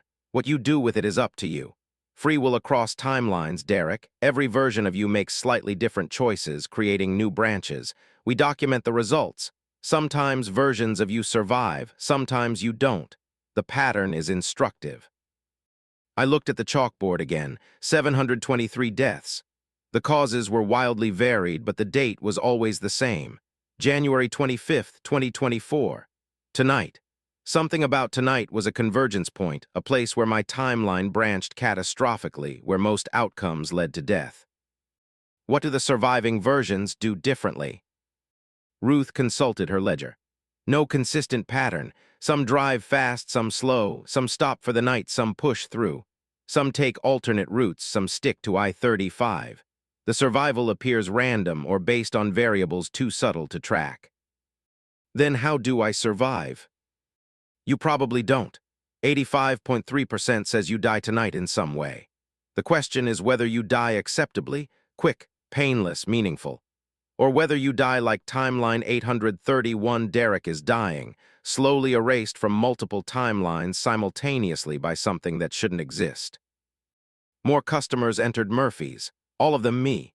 Different ages, different stages of life, all Derek Hammond from different timeline branches. A teenage Derek who'd started driving young. An elderly Derek who'd survived to 70. A Derek missing his left leg. A Derek who was translucent, fading, barely holding existence. They all went to the chalkboard, read the tally, then found booths and sat quietly drinking coffee, not interacting with each other. The truck stop was filling with versions of myself, all of us converging on this nexus point, all of us facing the critical night of January 25th, 2024. How many of us are here tonight? I asked Ruth. All of you, every dare. Hammond from every active timeline. 847 confirmed, plus another 3,201 that branched so subtly we haven't differentiated them yet. Murphy's is full tonight. Standing room only in the back. This is a major convergence. Whatever happens tonight collapses a significant number of your timelines into singular outcomes. The timeline predator. Among other threats, the storm is real, the ice is real, your cargo shift is real. But yes, the predator is hunting tonight too. It's been circling your timeline cluster for years, waiting for a convergence large enough to justify the effort of pruning. Tonight, with 4,000+ versions of you in proximity, it'll strike. Most of you will die. Some will be erased retroactively. A few might survive. Through the truck stop windows, I saw more trucks pulling in. Hundreds of them, all driven by me, all converging on Murphy's. The parking lot was packed with identical trucks, identical cargo, identical drivers, all facing identical dooms. This was insane, all of it. I should leave, drive away. refused to participate in whatever multiverse nightmare this was. But I didn't, because part of me recognized the truth in what Ruth was saying. I had felt it before, the sense of living multiple lives simultaneously, of making decisions that branched reality, of being more than singular. Most people ignore that feeling. I'd ignored it for 50 years, but here at Murphy's, the feeling was undeniable. I could sense my other selves in the building, feel our timeline branches touching, overlapping, preparing to collapse. What should I do? Ruth refilled my coffee. What every Derek does, make a choice. Leave and face the storm and the predator, or stay and wait for the convergence to complete. Some outcomes are better than others. Most are fatal. But the choice is yours, repeated 4,000 times across 4,000 timelines, each Derek deciding slightly differently, creating the branching pattern that led you all here. What happens if I stay? You survive the night, but you'll be trapped at Murphy's indefinitely. The truck stop exists outside normal time. You can stay for years without aging, but you can never leave. You'll become like the permanent residents. She gestured to a corner booth where several people sat, all wearing outdated clothing from different eras. They're drivers who chose to stay during their convergence events, been here for subjective decades, unable to leave, watching their timeline branches collapse without them. What happens if I drive? 85.3% death rate. The specifics vary by timeline, but most Dereks don't make it past mile marker 300. Those who do usually encounter the predator. Those who survive the predator are changed, simplified, less than they were. I looked around at all the versions of myself. Some were crying, some were resigned, some were angry, yelling at Ruth, demanding answers she couldn't or wouldn't provide. And some were already fading, their timelines collapsing early, erased before the convergence even completed. I'm going to drive. Ruth nodded, unsurprised. 847 out of 847 Dereks make that choice. You're predictable across timelines. You always think you can beat the odds. You always believe you're the one who'll survive. Maybe I am. Maybe timeline 847 hasn't played out yet. Perhaps you'll be one of the lucky 14.7%. Or perhaps you'll join the majority who don't see January 26th. Either way, the choice is made. The timeline branches, and we add another entry to the ledger. I finished my coffee, walked toward the door, past dozens of versions of myself, all watching with expressions ranging from pity to understanding to horror. The teenage Derek grabbed my arm. Don't go, I stayed. I've been here for 70 subjective years, but at least I'm alive. Don't go. I pulled free, pushed through the door into the blizzard. Behind me, I heard Ruth updating the chalkboard, chalk scratching against slate. Timeline 847, in progress. Current odds of survival, 14.7%. My truck was where I'd left it, covered in snow. I climbed in, started the engine, pulled onto the highway. The storm was intense, visibility near zero, ice forming on everything. Mile marker 247 approached. The ice patch timeline 831 Derek had warned about. I slowed, navigated it carefully, made it through. First danger passed. Mile marker 251, the red pickup that was drunk in 67% of timelines. It passed me going the opposite direction, driving erratically, definitely drunk. But I was heading east, he was heading west. No collision. Second danger passed. Mile marker 283, where timeline 831 Derek had encountered the predator. I watched for it, hands tight on the wheel, heart pounding. The storm intensified. Something moved in the snow ahead. Something large, something walking on two legs but wrong. It wore my face. Timeline 831 had been right about that. But it was taller, stretched, like someone had taken Derek Hammond and pulled him vertically until all proporty. Ons broke. Its eyes were too large, its mouth too wide.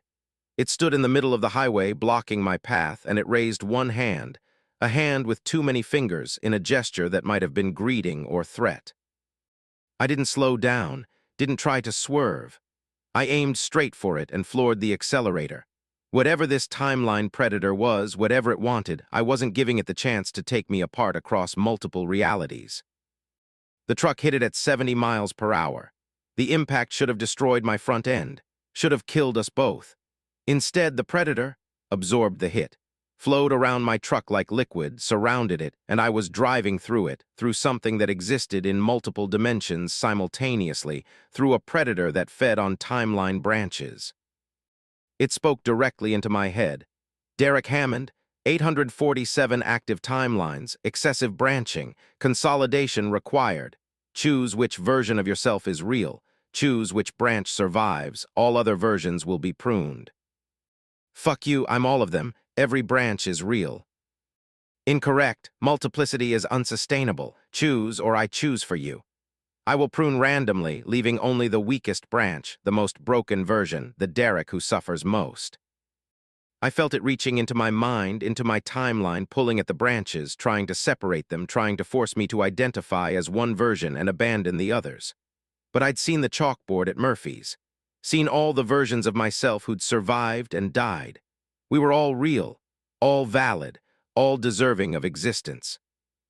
You can't make me choose. I'm 847 timelines. I'm every version that branched from every decision I made. You want to prune them? You'll have to take them all. The predator screamed, a sound that existed across multiple frequencies, multiple dimensions. My truck shuddered. Reality fractured. I saw myself driving 847 different versions of this same highway, all simultaneously, all overlapping. The timeline branches were visible, spreading from my truck like roots, like veins, connecting every Derek Hammond to every other. And the predator was pulling at them, trying to sever them, trying to consolidate. I felt Derek's dying across timelines, felt branches collapsing as the predator pruned. The teenage Derek from Murphy's gone. The elderly Derek gone. The translucent Derek who was barely existing gone. Stop, I didn't know if I was shouting aloud or across timelines. Stop killing us. Consolidation is mercy, the predator said. Multiplicity causes suffering. Better to exist singularly than to be divided across infinite branches, dying in some, suffering in others, never whole. We choose our suffering. We choose our branches. You don't get to prune us. I have pruned 312 branches already. You feel it. The Derek Hammond timeline cluster is consolidating. Soon only one will remain, the prime timeline, the core you. All other versions will be memories, dream selves, ghosts of choices not made. It was right, I felt lighter, less. Versions of myself were disappearing, their experiences and memories dissolving, leaving only the trunk timeline. The branch I was on, timeline 847. But something was wrong. The predator was slowing. Its pruning was becoming erratic, painful for it. I realized it couldn't handle the density of branches. 4,000+ versions of Derek Hammond were too many to prune simultaneously. It was choking on the sheer multiplicity, overwhelmed by the convergence. Murphy's knew, I said, understanding. That's why you all converged there. The truck stop concentrated our timelines, made us all proximate, created too much branching for the predator to prune efficiently. The predator's form was destabilizing, fragmenting across dimensions. Clever, your species learns. Nexus points like Murphy's provide protection through density. But temporary only. When you leave, when you disperse, the pruning resumes. I am patient. I will consolidate you eventually. My truck emerged from the predator, breaking through its multidimensional form into normal space. The storm continued, but the predator was gone, forced to retreat by the overwhelming number of timelines it had tried to prune. I'd survived. Timeline 847 Derek Hammond had survived. But I felt lighter, less. So many branches had been pruned, so many versions of myself were gone. I was more singular now, more consolidated. The feeling of living multiple lives simultaneously was fading. I was becoming just one Derek, one timeline, one set of experiences. I pulled into the next truck stop, a normal one, not Murphy's, called Ruth from a payphone. I survived. Timeline 847 confirmed survival. You're the 125th Derek to make it past the convergence. Congratulations. How many of me are left? 47 timelines remain active. The predator pruned 4,001 branches. You're more singular now, Derek, more real, but also more vulnerable. Fewer branches means fewer chances, if something. Kills you now, there aren't 4,000 other versions to continue, just 47. And next convergence, the predator will be ready. It learns too. Will I go back to Murphy's? Every Derek does, eventually. The truck stop exists at every nexus point in your timeline. You can't avoid it. But maybe next convergence you'll make a different choice. Maybe you'll stay, join the permanent residents, accept the protection Murphy's offers. I hung up, sat in my truck feeling the absence of my other selves. 4,001 versions of me gone, pruned by a timeline predator that was still out there, still hunting, still waiting for the next convergence. The truck stop that exists in every timeline. Murphy's, where all versions of yourself meet, where the chalkboard tracks your deaths, where the nexus points concentrate branches so densely that even predators can't prune them all. I'll go back eventually. Have to. The next convergence is inevitable. But for now, I drive. Timeline 847, one of 47 surviving branches. Carrying cargo I can't remember, heading to destinations that shift across remaining timelines, waiting for the next convergence. Waiting for the next visit to Murphy's, where Ruth will update the chalkboard, where I'll see new versions of myself, where I'll make the same choice I always make. To drive into the storm, to face the predator, to refuse consolidation. Because being singular might be simpler, but being multiple, existing across timelines, branching with every choice, that's what makes us real. That's what makes us alive. The truck stop that exists in every timeline. It's waiting. It's always waiting. And every version of you will stop there eventually, will see the chalkboard, will count your deaths across timelines, will make the choice between safety and survival. Choose wisely. The predator is always hunting. And next convergence, it'll be ready. Story 7. The exit that leads to yesterday. Exit 247 on Interstate 29 through North Dakota appears twice, once on the way up and once on the way down. But the second time I took it, I arrived at the same truck stop 3 hours before I'd left, and my earlier self was sitting at the counter, about to make the decision that would trap us both in a time loop that's been repeating for what feels like 17 years. Nathan Voss, 41 years old, 15 years driving. At least that's what I was when I first took exit 247 heading north on January 28, 2024 at 6:47 p.m. But now I'm older, younger, the same age but lived more. Time doesn't work right in the loop. I've experienced years, but my body hasn't aged. I've gained knowledge, but my past self hasn't. I'm trapped between two moments, endlessly arriving before I leave, watching myself make the same mistakes over and over. The first time through was normal. Heavy snow, standard January weather, I needed fuel and coffee. Exit 247 appeared, the sign reading fuel, food, lodging. I took it, found a small truck stop called Anderson's, filled my tank, went inside for coffee. The place was empty except for one old man behind the counter. He looked at me with recognition, like he'd been waiting. "You're early." "Early for what?" "You usually arrive at 9:13 p.m. It's only 6:52. You're 2 hours and 21 minutes early." He checked a stopwatch on the counter. "Or you're late, hard to tell anymore. The loop makes temporal positioning difficult." "What loop?" "The one you're about to create." He checked the stopwatch again. 3 hours and 16 minutes you'll leave here heading north. At 10:37 p.m. you'll reach the northern manifestation of exit 247. You'll take it, thinking it's a different exit, and you'll arrive back here at 9:13 p.m., 3 hours before you originally left. You'll create a causal loop. You'll trap yourself in repeating time. I should have left immediately, should have recognized the warning. Instead, I said, "That's impossible. Causality doesn't work that way." It does on exit 247. The exit exists twice on I-29, separated by 127 miles. Both exits lead to the same truck stop but displaced in time. Northbound exit leads to earlier time. Southbound exit leads to later time. If you take both in sequence, you create a closed, time-like curve. A loop. You'll be trapped. "Then I won't take the northern exit." He smiled sadly. "Every version of you says that. Every Nathan Voss who stops here swears he'll avoid the northern exit, and every one of you takes it anyway. Because you don't believe this is real. You think I'm crazy. You think temporal mechanics don't apply to highway exits. So you drive north, you see exit 247 again, and you think it's a different exit. A second fuel stop with the same name, you take it, and then you're trapped. I paid for my coffee and left. Thought the old man was insane. Drove north on I-29, cargo of automotive parts in my trailer, destination Winnipeg. At 10:37 p.m., I saw exit 247 again. Same number, same sign. I hesitated, the old man's warning echoing. Gee, but my fuel was at a quarter tank. I needed to stop anyway. And what were the odds this was the same exit? Highway numbers repeat. Exit 247 probably existed dozens of times on various roads. I took it. Drove down the ramp.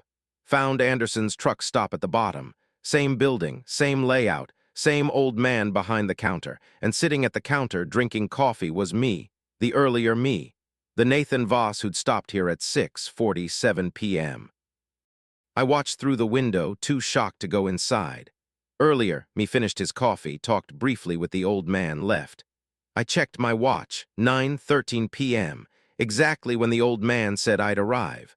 I'd driven 127 miles north and arrived 3 hours before I'd left. The loop was real. I went inside. The old man looked unsurprised. Welcome back, Nathan. You're right on schedule.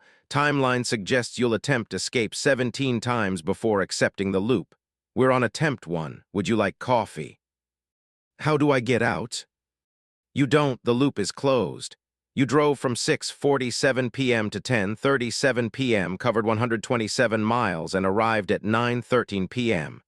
Causality is bent. Time is folded. You exist between two moments now, and both moments lead back to each other. You're trapped. There has to be a way. I'll take a different exit. I'll avoid 247 entirely. Tried that, attempt 3 usually. You drive past exit 247 determined to avoid it. But you run out of fuel, or you crash, or you develop a mechanical problem that forces you to backtrack. The loop pulls you back. It's self-sustaining. Once created, it ensures its own existence by manipulating probability to keep you trapped. I didn't believe him. Drove north again, avoiding exit 247. Made it 30 miles before my engine seized. Catastrophic failure, no warning. I limped back to exit 247 on the shoulder, arrived at Anderson's at exactly 9:13 p.m., watched earlier me drinking coffee. Attempt 2, drove south instead of north, trying to reverse the loop. Made it 15 miles before a drunk driver forced me off the road. Minor accident, but my truck was disabled. Tow truck brought me back to exit 247. Arrived at Anderson's at 9:13 p.m. Attempt 3 through 17. Every variation failed.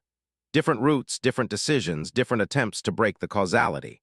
All of them ended the same way, arriving at Anderson's at 9:13 p.m., watching earlier me drink coffee, trapped in the 3-hour loop between 6:47 p.m. and 10:37 p.m.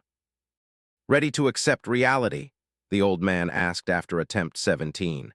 The loop is permanent, you're caught, but it's not without benefits. You don't age in here, don't hunger, don't tire. You can exist indefinitely, reliving the same 3 hours, gaining knowledge each iteration. Some loopers become quite wise, immortal in a sense. How many others are trapped?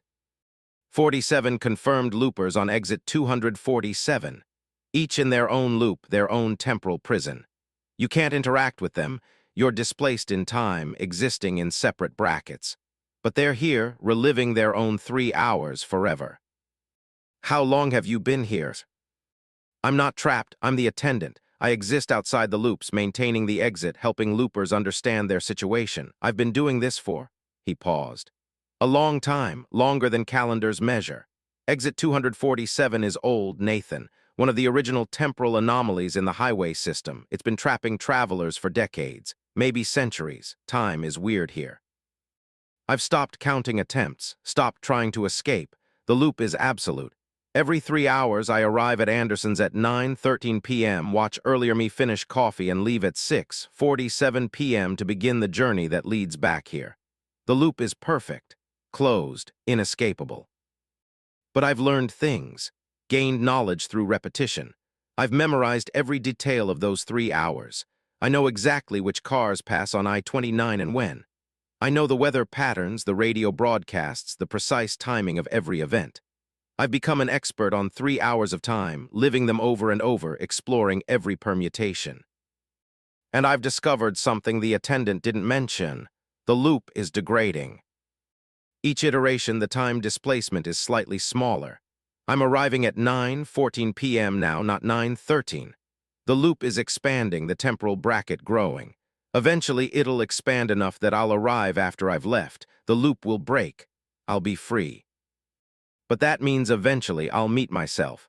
Not watch earlier me from outside, actually interact. The loop will expand until both versions of me exist simultaneously.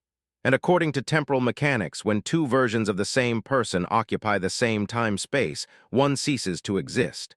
Causality can't support duplicates. I'll have to choose, kill my earlier self to survive, or let earlier me continue and cease to exist myself. The loop is bringing me toward a moment where I have to murder myself to escape. The attendant knows. He's been watching me calculate this. Most loopers reach this conclusion eventually. The degrading loop, the inevitable confrontation, you're faster than most, took you only subjective weeks to figure it out.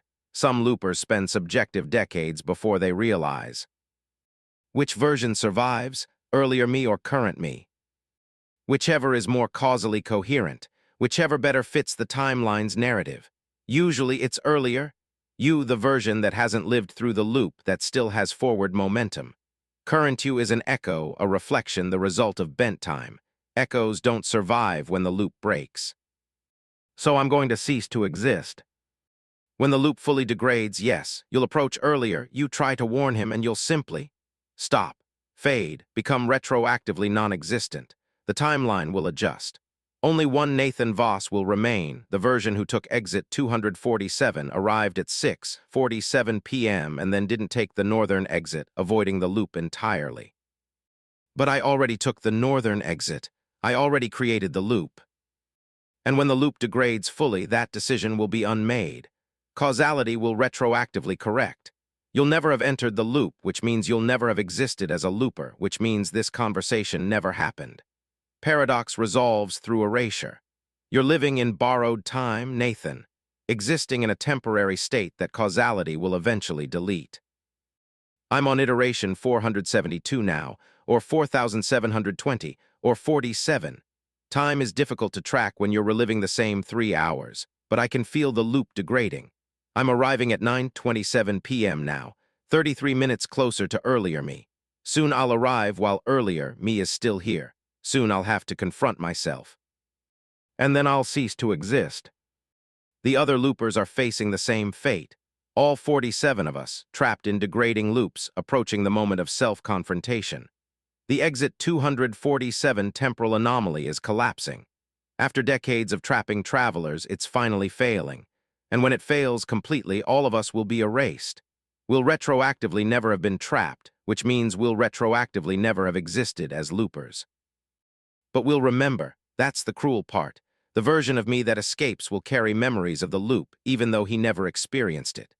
Causality allows memory of deleted timelines. I'll drive away from exit 247, having never taken the northern exit, but I'll remember 472 iterations of being trapped. I'll remember watching myself drink coffee. I'll remember learning things I couldn't have learned. I'll carry ghost memories of a timeline that never happened. I'm arriving at 9:41 p.m. now, 6 minutes until earlier me leaves. I can see him through the window talking with the attendant, skeptical of the warning. I want to scream at him, believe it, turn around, don't drive north, but I can't. The attendant won't let me interfere, says it would create a worse paradox. I'm arriving at 9:44 p.m. Earlier, me is standing, gathering his coat. I'm approaching the door. We'll meet in seconds. I'll try to speak, try to warn, and then I'll fade. The loop will collapse. Causality will correct, and I'll never have existed. I'm arriving at 9:46 p.m. Earlier, me is opening the door. We're face to face. I see my own eyes, younger by subjective years, innocent of what's coming. He looks confused, seeing his own face on someone else. I try to speak. Don't take exit. I'm fading, the loop is collapsing. I see earlier, me's confusion turn to horror as he watches me disappear. He's learning what he'll become, what he was, what he never will be. The ghost of his future erased by degrading causality. And then I'm gone, retroactively never trapped. Driving north on I-29 past exit 247, not taking it, avoiding the loop entirely. But I remember all of it. 472 iterations of borrowed time, years of existence that never happened. And I know that somewhere in probability space, there's a version of me still trapped, still reliving those 3 hours, still approaching the moment of self-erasure. The exit that leads to yesterday. It's still there on I-29, exit 247, waiting to trap the next traveler in a closed, time-like curve. Still degrading slowly, its temporal anomaly failing. And someday it'll collapse completely, releasing all its loopers into retroactive non-existence. But the memories remain, the ghost knowledge of timelines that never were. And every time I drive past exit 247, I feel the pull, the loop calling to me, inviting me to step back into those 3 hours, to exist in borrowed time again, to live forever in the space between moments. I never take it, but the temptation is always there. The exit that leads to yesterday, the loop that never ends, the 3 hours that I lived but never experienced, waiting. Story 8, the chain requirement that chains your soul. The highway patrol made me install chains at the mountain checkpoint, and when the 6th link clicked into place on my rear tires, I felt something in my chest click too, and now I can't remove the chains or leave the mountain highway. And every mile I drive winds the chains tighter around parts of me that aren't physical. Lawrence Mitchell, 56 years old, 29 years driving. I'd installed tire chains hundreds of times before, standard winter procedure for mountain passes. But the chains at the Snoqualmie Pass checkpoint were different, made of metal that felt wrong, too cold, too heavy. And when the highway patrol officer watched me install them, his expression wasn't bureaucratic enforcement, it was pity. "First time on this route?" he asked. "First time this winter. Done this pass dozens of times in summer." Winter's different. The chain requirement isn't just for traction, it's binding. Once the chains are installed properly, once all 6 links engage, you're committed to the mountain. Can't turn back. Can't remove the chains until the mountain releases you. Most drivers make it through. Some don't. Either way, the chains decide. What the hell does that mean? You'll see link 6 is critical. That's when the binding completes. You'll feel it. Try not to panic. Panic makes the chains tighten faster. I should have refused, should have turned around. But I was running late on a delivery to Seattle, and the detour routes would add 8 hours to my trip. I installed the chains. Standard procedure, front axles first, then rear. The metal was numbingly cold, even through my insulated gloves. Each link clicked into place with a sound that wasn't quite right, too deep, too resonant, like the sound was echoing from somewhere distant. Link 6 on the rear driver's side was stuck. I forced it, hearing the highway patrol officer mutter something that sounded like sorry or God forgive. The link clicked home. And I felt it inside me. In my chest, around my heart, a pressure like something had wrapped around it and pulled tight. Not painful but present. Undeniable. I gasped, stumbled back from the truck. "What the fuck was that?" "The binding," the officer said. "The chains aren't just on your tires anymore. They're on you, metaphysically connected. As you drive through the pass, the chains will tighten proportional to your fear, your guilt, your doubt. Most drivers feel moderate constriction, uncomfortable but survivable. Some drivers," he gestured to the shoulder where 3 trucks sat abandoned, snow-covered, their chains rusted solid. "They panicked. The chains tightened until they couldn't breathe, couldn't move. They're still in those cabs, chained internally, trapped by their own fear. This is insane. Chains don't work that way. Physics doesn't. This pass doesn't follow physics. It follows older rules, mountain rules. You agreed to them when you installed Link 6. Now you have to complete the pass, 27 miles to the western checkpoint. Keep your fear under control, keep your guilt manageable, and the chains will release you. But if you panic, if you let fear dominate, the chains will tighten until you're as frozen as those abandoned drivers. He walked away before I could protest further. I stood next to my truck, feeling the pressure around my heart, around my lungs, faint but growing. The chains were inside me somehow. connected to something deeper than flesh. And I had 27 miles to drive through a blizzard with chains that would kill me if I panicked. I climbed in my cab, started driving. The chains made their normal sound, metal on ice, the grinding chatter of links against frozen road. But underneath that, another sound, a tightening sound, like cable being wound on a spool, like constriction. I felt it in my chest, pressure increasing slightly with each rotation of my tires. Mile marker 1. The pressure was noticeable but bearable, like a hand pressing lightly on my sternum.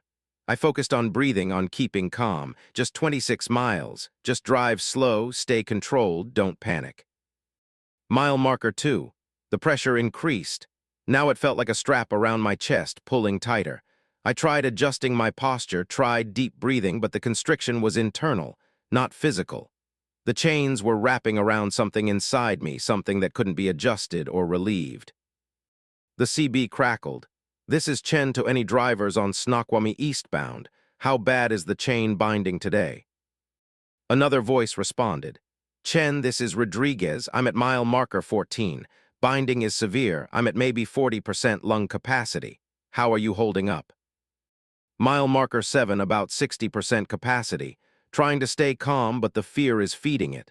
The more scared I get, the tighter the chains. Same, it's a feedback loop. Fear tightens chains, tight chains cause more fear tightens them further, trying to break the cycle, but it's hard. I grabbed my CB mic. "This is Mitchell, mile marker 2, first time through. Someone explain what's happening." Rodriguez answered, "The CH. Ains are binding to your anxiety, Mitchell, literally measuring your fear and converting it to physical constriction. It's the mountain's way of testing drivers. If you can control your fear for 27 miles, you pass through. If you can't, the chains tighten until you can't breathe, can't drive, can't function. You'll join the frozen trucks on the shoulder." How do I control fear when chains are crushing my chest? You don't, you accept it. Acknowledge the fear, don't fight it, don't let it spiral. The chains respond to panic, not baseline anxiety. Stay calm, stay focused, and you'll make it. I really tried. But by mile marker 5, the pressure was intense. Every breath required effort. The chains, metaphysical chains that shouldn't exist, were wrapped around my lungs, around my heart, constricting with each fearful thought. And I was full of fearful thoughts. This was impossible. Physics didn't allow for chains that existed inside your body. Reality didn't work this way. Except it did, on this mountain, in this storm. Reality followed different rules. Mile marker 8. I was at maybe 50% lung capacity. Each breath was shallow, insufficient. My vision was starting to blur from oxygen deprivation. The pressure around my heart was so intense I thought cardiac arrest was imminent, and the fear of dying was making the chains tighten faster. I pulled over, trying to break the cycle, stopped the truck, turned off the engine. The chains continued tightening. They didn't care if I was moving. They cared about my fear level, and my fear level was skyrocketing. Other trucks passed me. I saw their drivers through the storm, faces tight with concentration, bodies rigid with the effort of controlled breathing. Everyone was suffering. Everyone was being tested by the chains. But they were driving, making progress. I was stopped, paralyzed by fear, and the chains were using my paralysis against me, winding tighter. I restarted my truck, had to keep moving. Stopping was giving up, and the chains punished surrender. I pulled back onto the highway, each breath now a conscious effort. The chains were at maybe 40% constriction now, maybe more. I could barely get enough oxygen. My thoughts were becoming fuzzy, panic creeping in at the edges. "Rodriguez, I'm not going to make it. The chains are too tight, I can't breathe." "Yes, you can, you're breathing right now. The panic says you can't, but you're managing. Focus on the next mile marker, just 1 mile at a time. Don't think about the full 27. Mile marker 9, mile marker 10. Each one a victory against the chains, against the panic. But the constriction was still increasing. By mile marker 12, I was at 30% lung capacity, gasping, desperate. The chains around my heart were so tight I could feel individual links pressing into cardiac muscle. Something else was happening too. I was remembering things, memories I'd buried, guilt I'd ignored. The woman I'd cheated on in 2003. The accident I'd caused in 2011 and blamed on another driver. The nephew I'd promised to visit in the hospital and never did. Every guilt, every moral failure, every regret was surfacing, brought up by the chains, used as material for constriction. The chains weren't just measuring fear. They were measuring guilt. They were wrapping around my conscience, around every terrible thing I'd done, using my own history against me.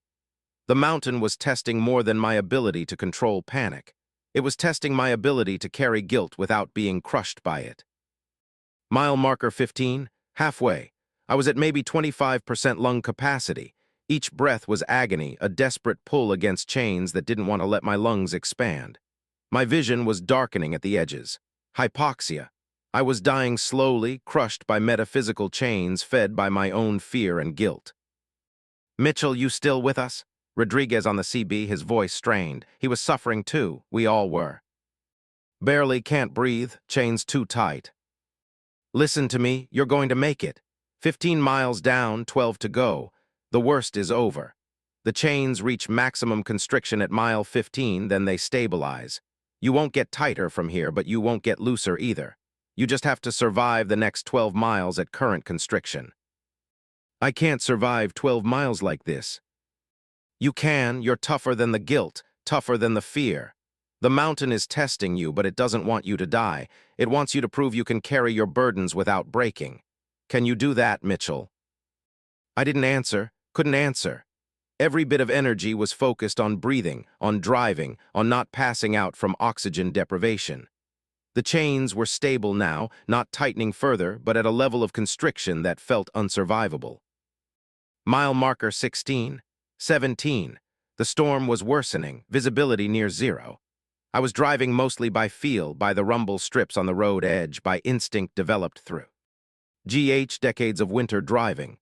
The chains chattered on the ice, the sound synchronized with my heartbeat, with the constriction around my chest. At mile marker 18, I saw one of the abandoned trucks Rodriguez had mentioned. It sat on the shoulder, snow-piled, chains rusted to the wheels. Through the snow-covered windshield, I saw the driver, still there, still in the cab. His face was blue, frozen, but his eyes were open. And they moved, tracked my truck as I passed. He wasn't dead. He was frozen, trapped by chains that had tightened completely, by guilt and fear that had crushed him into immobility. He was alive but frozen, conscious but trapped, existing in a state of eternal constriction on this mountain pass. How many years had he been there? How many drivers had passed him, seen his frozen face, his pleading eyes? The chains had won. He'd panicked, succumbed to fear, and the chains had crushed him into permanent winter. I couldn't let that happen to me. I focused on breathing, on the next mile marker, on survival minute by minute. The chains were stable, not tightening further. I could survive this. I could make it. Mile marker 20, 21. My vision was almost gone now, tunneled down to a narrow cone of gray, but I could see the road, could see the reflectors marking my path. 7 miles remaining. 7 miles of survival at 25% lung capacity. The CB crackled. "Chen to all drivers, I'm at mile marker 24. The chains are releasing. I can feel them loosening. Western checkpoint in sight. We're going to make it."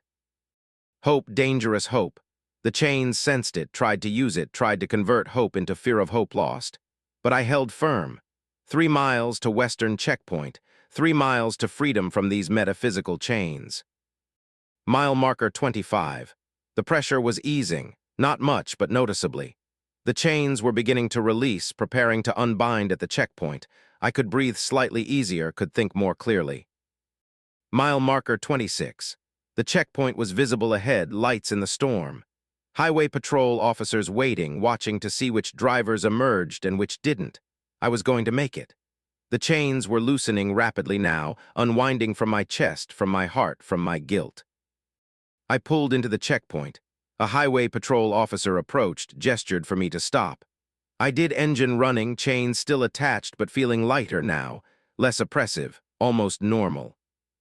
The officer walked around my truck, inspecting the chains. "You can remove them now. The binding is complete. You passed the test." I got out, legs shaky, breath still labored. Began removing the chains, starting with link 6, the one that had completed the binding. As I disconnected it, I felt the metaphysical chains inside me release completely.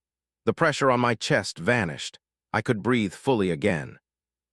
But something remained, a memory of constriction, a permanent reminder of every guilt, every fear that had fed the chains.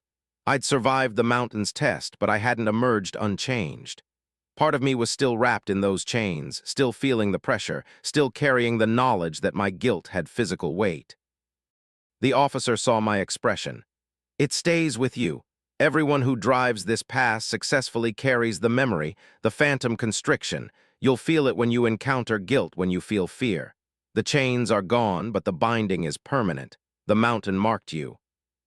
I loaded the chains back into my side box. They were normal now, just metal links, cold and heavy, but not wrong. The metaphysical component had released, but my chest still felt tight. My breathing was still conscious effort. The chains had left an imprint. Rodriguez pulled into the checkpoint behind me, looking as shaken as I felt. Chen arrived minutes later. We stood together, three drivers who'd survived the chain requirement, all of us feeling phantom constriction, all of us marked. First time is hardest, Chen said. I've driven this pass 11 winters now. It doesn't get easier, but you learn to manage the chains better. Learn which guilts feed them most, which fears to avoid. You adapt. 11 times, why do you keep coming back? No choice, this is my route. Every winter I install the chains, drive 27 miles with them crushing my chest, survive the test. Again and again. The mountain owns part of me now. I'm bound to it. We all are, everyone who's driven through successfully. We're marked, and the marked always return. I've driven Snoqualmie Pass 4 more times since that first binding. Chen was right. It doesn't get easier, but I've learned to manage. Learned which memories feed the chains most, which fears to suppress. I've gotten better at surviving the constriction. But the phantom pressure never leaves. Even now, writing this in a truck stop 200 miles from the pass, I feel it. A tightness around my chest, around my heart. The chains, rent physically present, but the binding remains. I'm marked. Connected to that mountain, to those chains, to the test that every winter driver must pass. The chain requirement that chains your soul. It's waiting at Snoqualmie Pass, hidden in a standard DOT regulation, turning winter traction devices into instruments of spiritual testing. And if you drive that pass in winter, if you install those chains, if Link 6 clicks into place, you'll feel it too. The binding, the constriction, the weight of your own guilt and fear made physical. And if you survive, if you make it to the western checkpoint, you'll carry the mark forever. The phantom chains that remind you what you're capable of carrying and what might crush you if you're not careful. I'm driving again tomorrow, different route, different cargo, but the chains are always with me now, invisible, metaphysical, wound around parts of me that can never be freed. The mountain's gift, the mountain's curse, the binding that never truly releases. Story 9, The Road That Remembers You're Dead. Every person who died within 10 miles of Highway 93 through Montana appears on the roadside at night. And they're not ghosts. They're echoes, replaying their final moments on a loop, and I've been driving through them for 6 hours. And one of the echoes is my father who died 2,000 miles away, which means I'm closer to dying than I thought. Marcus Patterson, 39 years old, 13 years driving, specializing in night routes because the pay differential was worth the loneliness.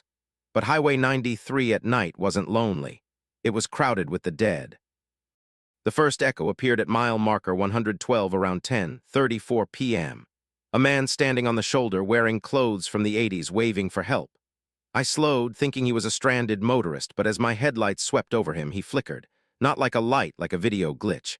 And then he stepped backward into the path of a car that wasn't there, a phantom vehicle that appeared only as impact, and he died, crumpling to the pavement. Then he reset, stood up. Waved for help, stepped backward, died, loop. I didn't stop, couldn't stop. Whatever that man was, he wasn't present enough to help. He was an echo, a recording, a fragment of death replaying on the road where it had occurred. More echoes appeared. A woman at mile marker 119, running across the highway, being struck by nothing, dying, resetting, running again. 2 children at mile marker 127, playing on the shoulder, struck by an invisible semi, dying, resetting, playing again. Highway 93 was thick with them, the dead replaying their deaths, trapped in eternal loops at the sites of their accidents.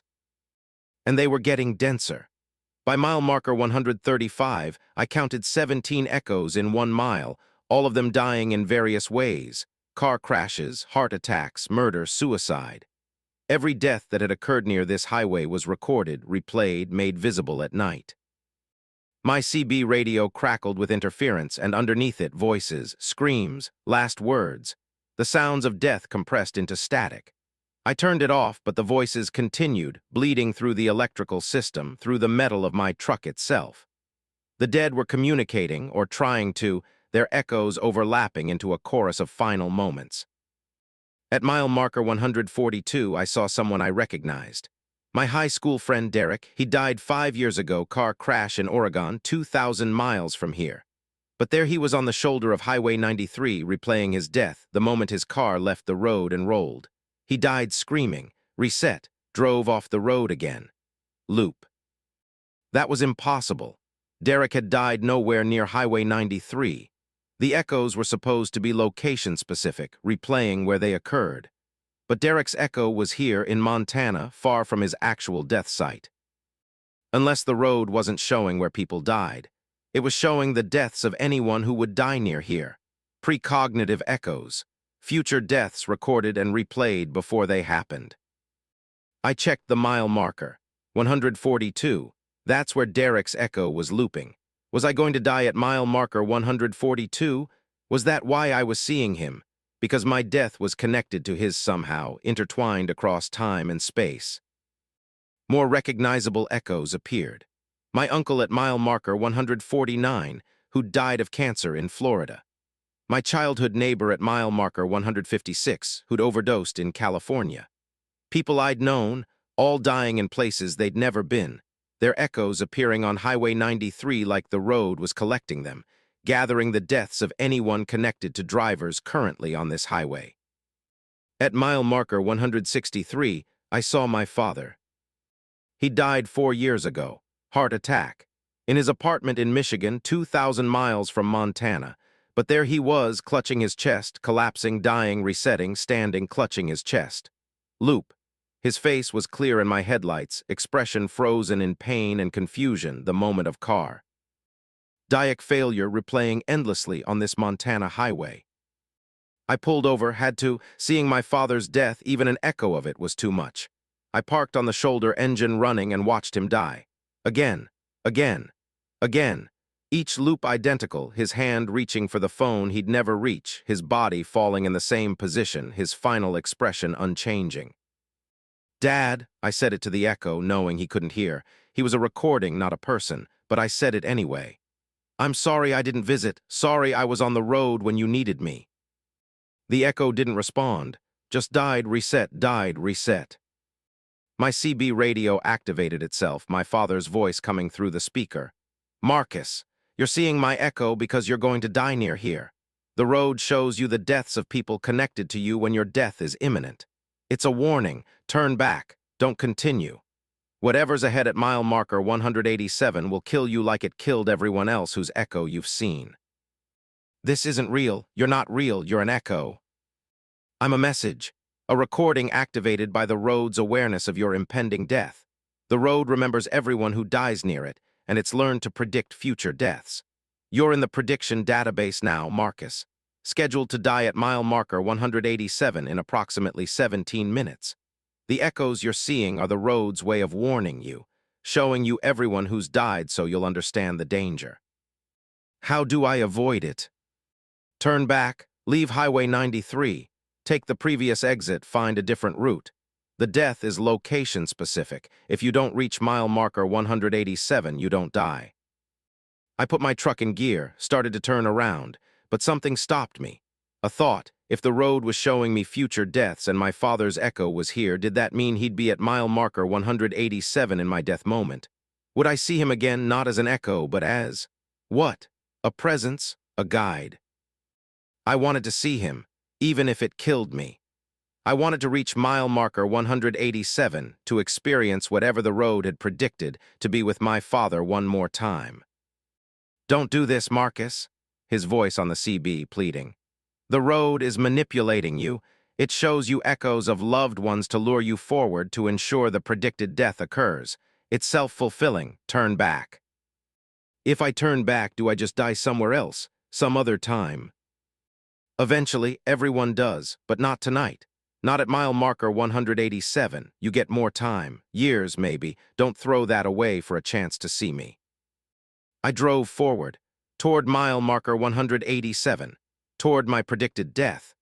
The echoes became denser, hundreds of them now, all dying in various ways. The road was thick with death, with replaying final moments, with the accumulated tragedy of everyone who'd ever died near this highway. At mile marker 180, a figure appeared in the middle of the road. Not an echo, solid, real. It stood facing me, arms raised in a stop gesture. I hit the brakes, skidding on ice, stopping inches from it. The figure was me. An older version of me, maybe 50 years old, wearing clothes I didn't own, driving a truck I didn't have yet. Future me, or a possible future me. He approached my window. I rolled it down, too shocked to question why I was obeying a hallucination or echo or whatever this was. Turn around, future me said. I'm from timeline 17 where you didn't turn around, where you reached mile marker 187. You died there, and I'm the version of you that had to live with that decision in a branched timeline. I've been driving Highway 93 for 11 years, trapped in a loop, trying to reach past versions of myself to warn them. Turn around. What's at mile marker 187? The road's heart, the place where it generates echoes. It's not just recording deaths, it's causing them. Creating situations that fulfill its predictions. At mile marker 187, it'll manifest something specific to you, something that'll kill you in a way that feeds energy back into the echo system. You'll die, become an echo, and the road will use your death to predict and cause more deaths. You'll be part of the mechanism. Why me? Why tonight? The road needs deaths periodically to maintain its echo database. It targets drivers who are emotionally vulnerable, who can be manipulated into driving toward their predicted deaths. You're grieving your father. The road exploited that, showed you his echo, lured you forward. And now you're here, approaching mile marker 187, about to die unless you turn around. I looked past future me at the highway ahead. Mile marker 187 was visible in my headlights maybe a quarter mile away. And standing at the marker, I saw my father. Not an echo, solid, real. He was waving to me, smiling, calling me forward. That's not real, future me said. It's a construct. The road generates simulacra of deceased loved ones to lure drivers to specific death points. Your father is dead. That's a puppet made from echoes and manipulation. If you go to him, the road will kill you.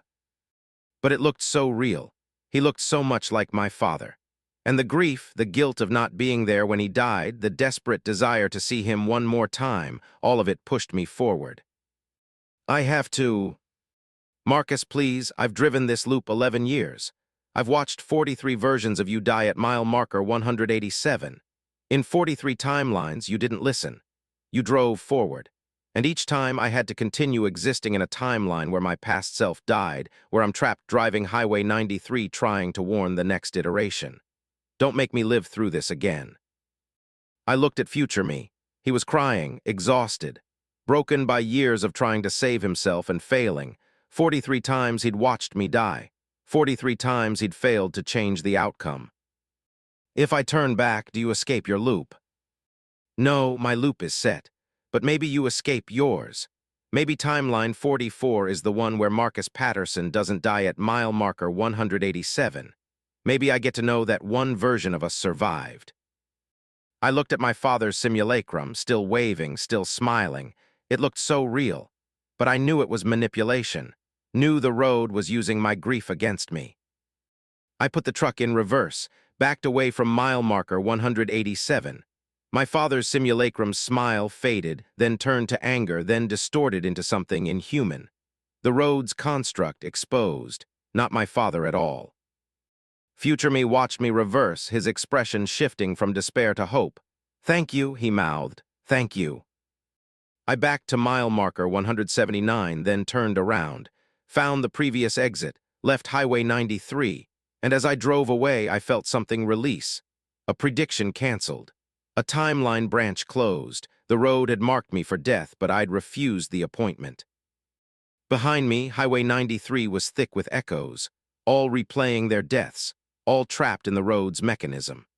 My father's echo was there somewhere, dying of a heart attack that had occurred 2,000 miles away, his death recorded and replayed by a road that remembered everyone's end. I still drive at night, still take the lonely routes, but I avoid Highway 93, because the road that remembers your dead isn't content to remember, it predicts, it manipulates, it creates the deaths it recalls. And if you're vulnerable, if you're grieving, if you're desperate to see lost loved ones, it'll show you echoes. It'll lure you to specific mile markers. It'll kill you and record the death and use your echo to lure the next grieving driver. Future me is still there, I think.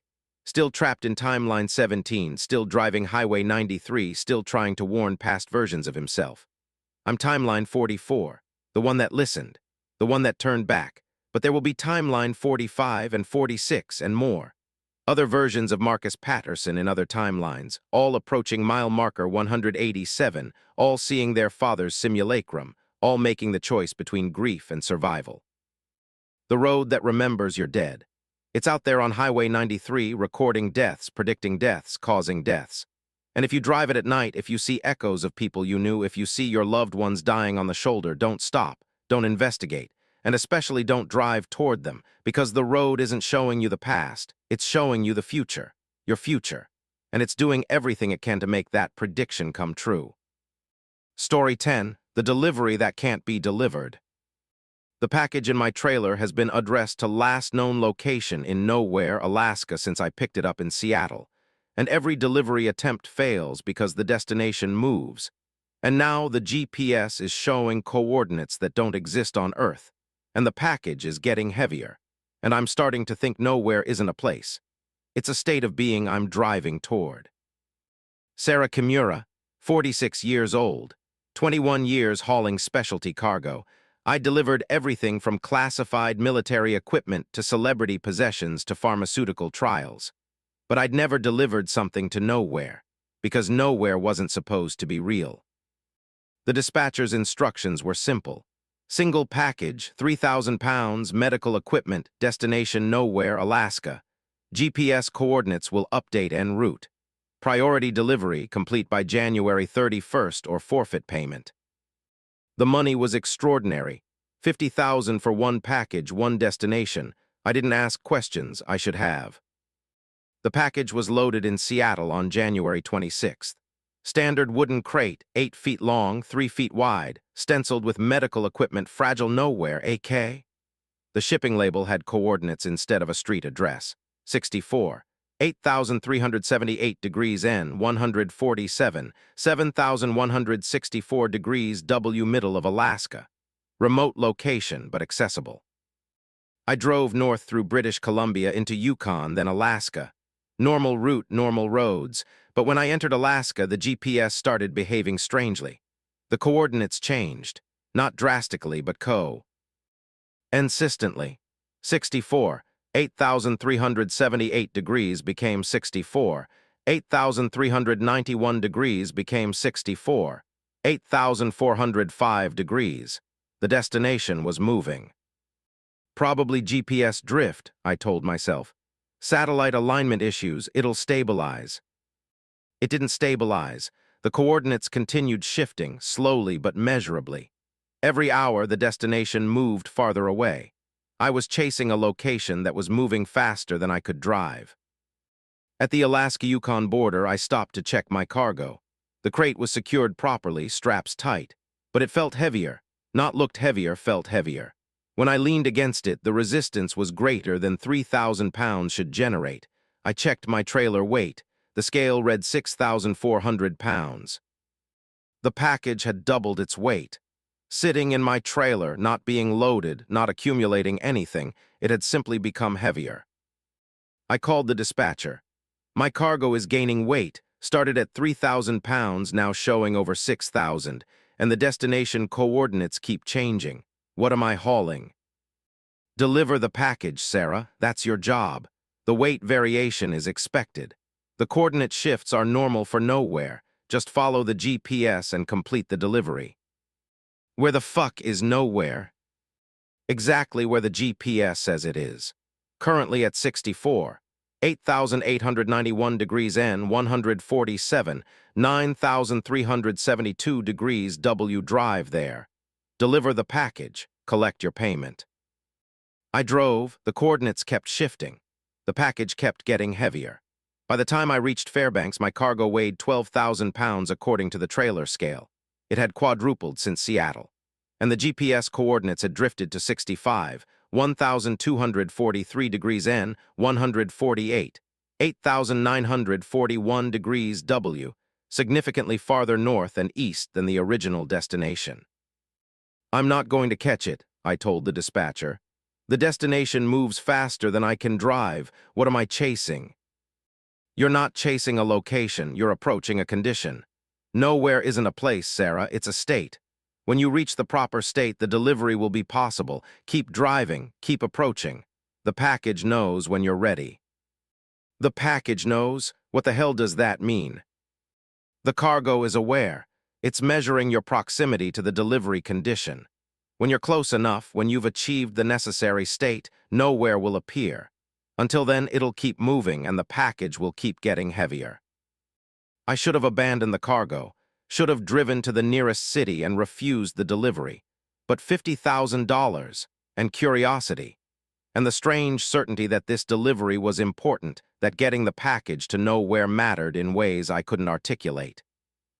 I drove into remote Alaska, following highways that became gravel roads, that became ice roads, that became unmarked wilderness. The GPS continued shifting coordinates, leading me deeper into regions where no roads existed, where my truck shouldn't be able to travel, but did anyway. The ground somehow solid enough to support my weight, even though it looked like snow and tundra. The package weighed 24,000 pounds now. My trailer was groaning under the load, axles stressed beyond their design limits. But they held. The truck kept moving, drawn forward by GPS coordinates that updated constantly, chasing a destination that moved faster than physics should allow. At day 4, I hadn't seen another person in 72 hours. The landscape was empty, white tundra, gray sky, no landmarks. I was navigating entirely by GPS, and the GPS was leading me nowhere, or to nowhere. Both felt accurate. The package weighed 48,000 pounds. My truck was moving at 15 miles per hour, maximum speed under the load. The frame was flexing. The engine was screaming. But I kept driving because turning back felt impossible, like the package wouldn't let me reverse course, like I was committed to this delivery whether I wanted to be or not. The CB radio activated itself. Sarah, you're close. One more day of driving. The package has nearly reached critical mass. When it hits 64,000 pounds, nowhere will stabilize. The destination will stop moving. You'll be able to complete the delivery. What happens after I deliver it? You leave, you collect your payment. You go back to normal deliveries to normal locations. What's in the package? Hope or despair depends on perspective. The contents are quantum state, existing as both simultaneously until delivered. Nowhere is the only location that can accept quantum cargo. Everywhere else, the package collapses into one state or the other. But nowhere accepts ambiguity, accepts both. That's why the delivery must occur there. Day 5, the package weighed 61,000 pounds. I was moving at 8 miles per hour. The truck was barely functioning, every system strained to braking. The GPS coordinates had slowed their drift. The destination was stabilizing. And ahead I saw it nowhere. It wasn't a town, wasn't a building. It was a location that didn't quite exist, a patch of tundra that looked normal but felt wrong, like looking at a photograph that had been edited but you couldn't identify what was changed. The GPS coordinates locked. 67, 3,491 degrees N, 152, 7,722 degrees W. Nowhere, Alaska. I drove my dying truck to the center of the location. The package now weighed 64,000 pounds exactly. The GPS beeped. Destination REACHED, deliver package. I opened my trailer. The crate was glowing faintly, pulsing with light that existed in colors I didn't have names for. I used my trailer's liftgate to lower it to the ground. The moment it touched the tundra, it began sinking. Not falling through, sinking like the ground was accepting it, like nowhere was a mouth swallowing the package. Within seconds, the crate was gone, absorbed into ground that showed no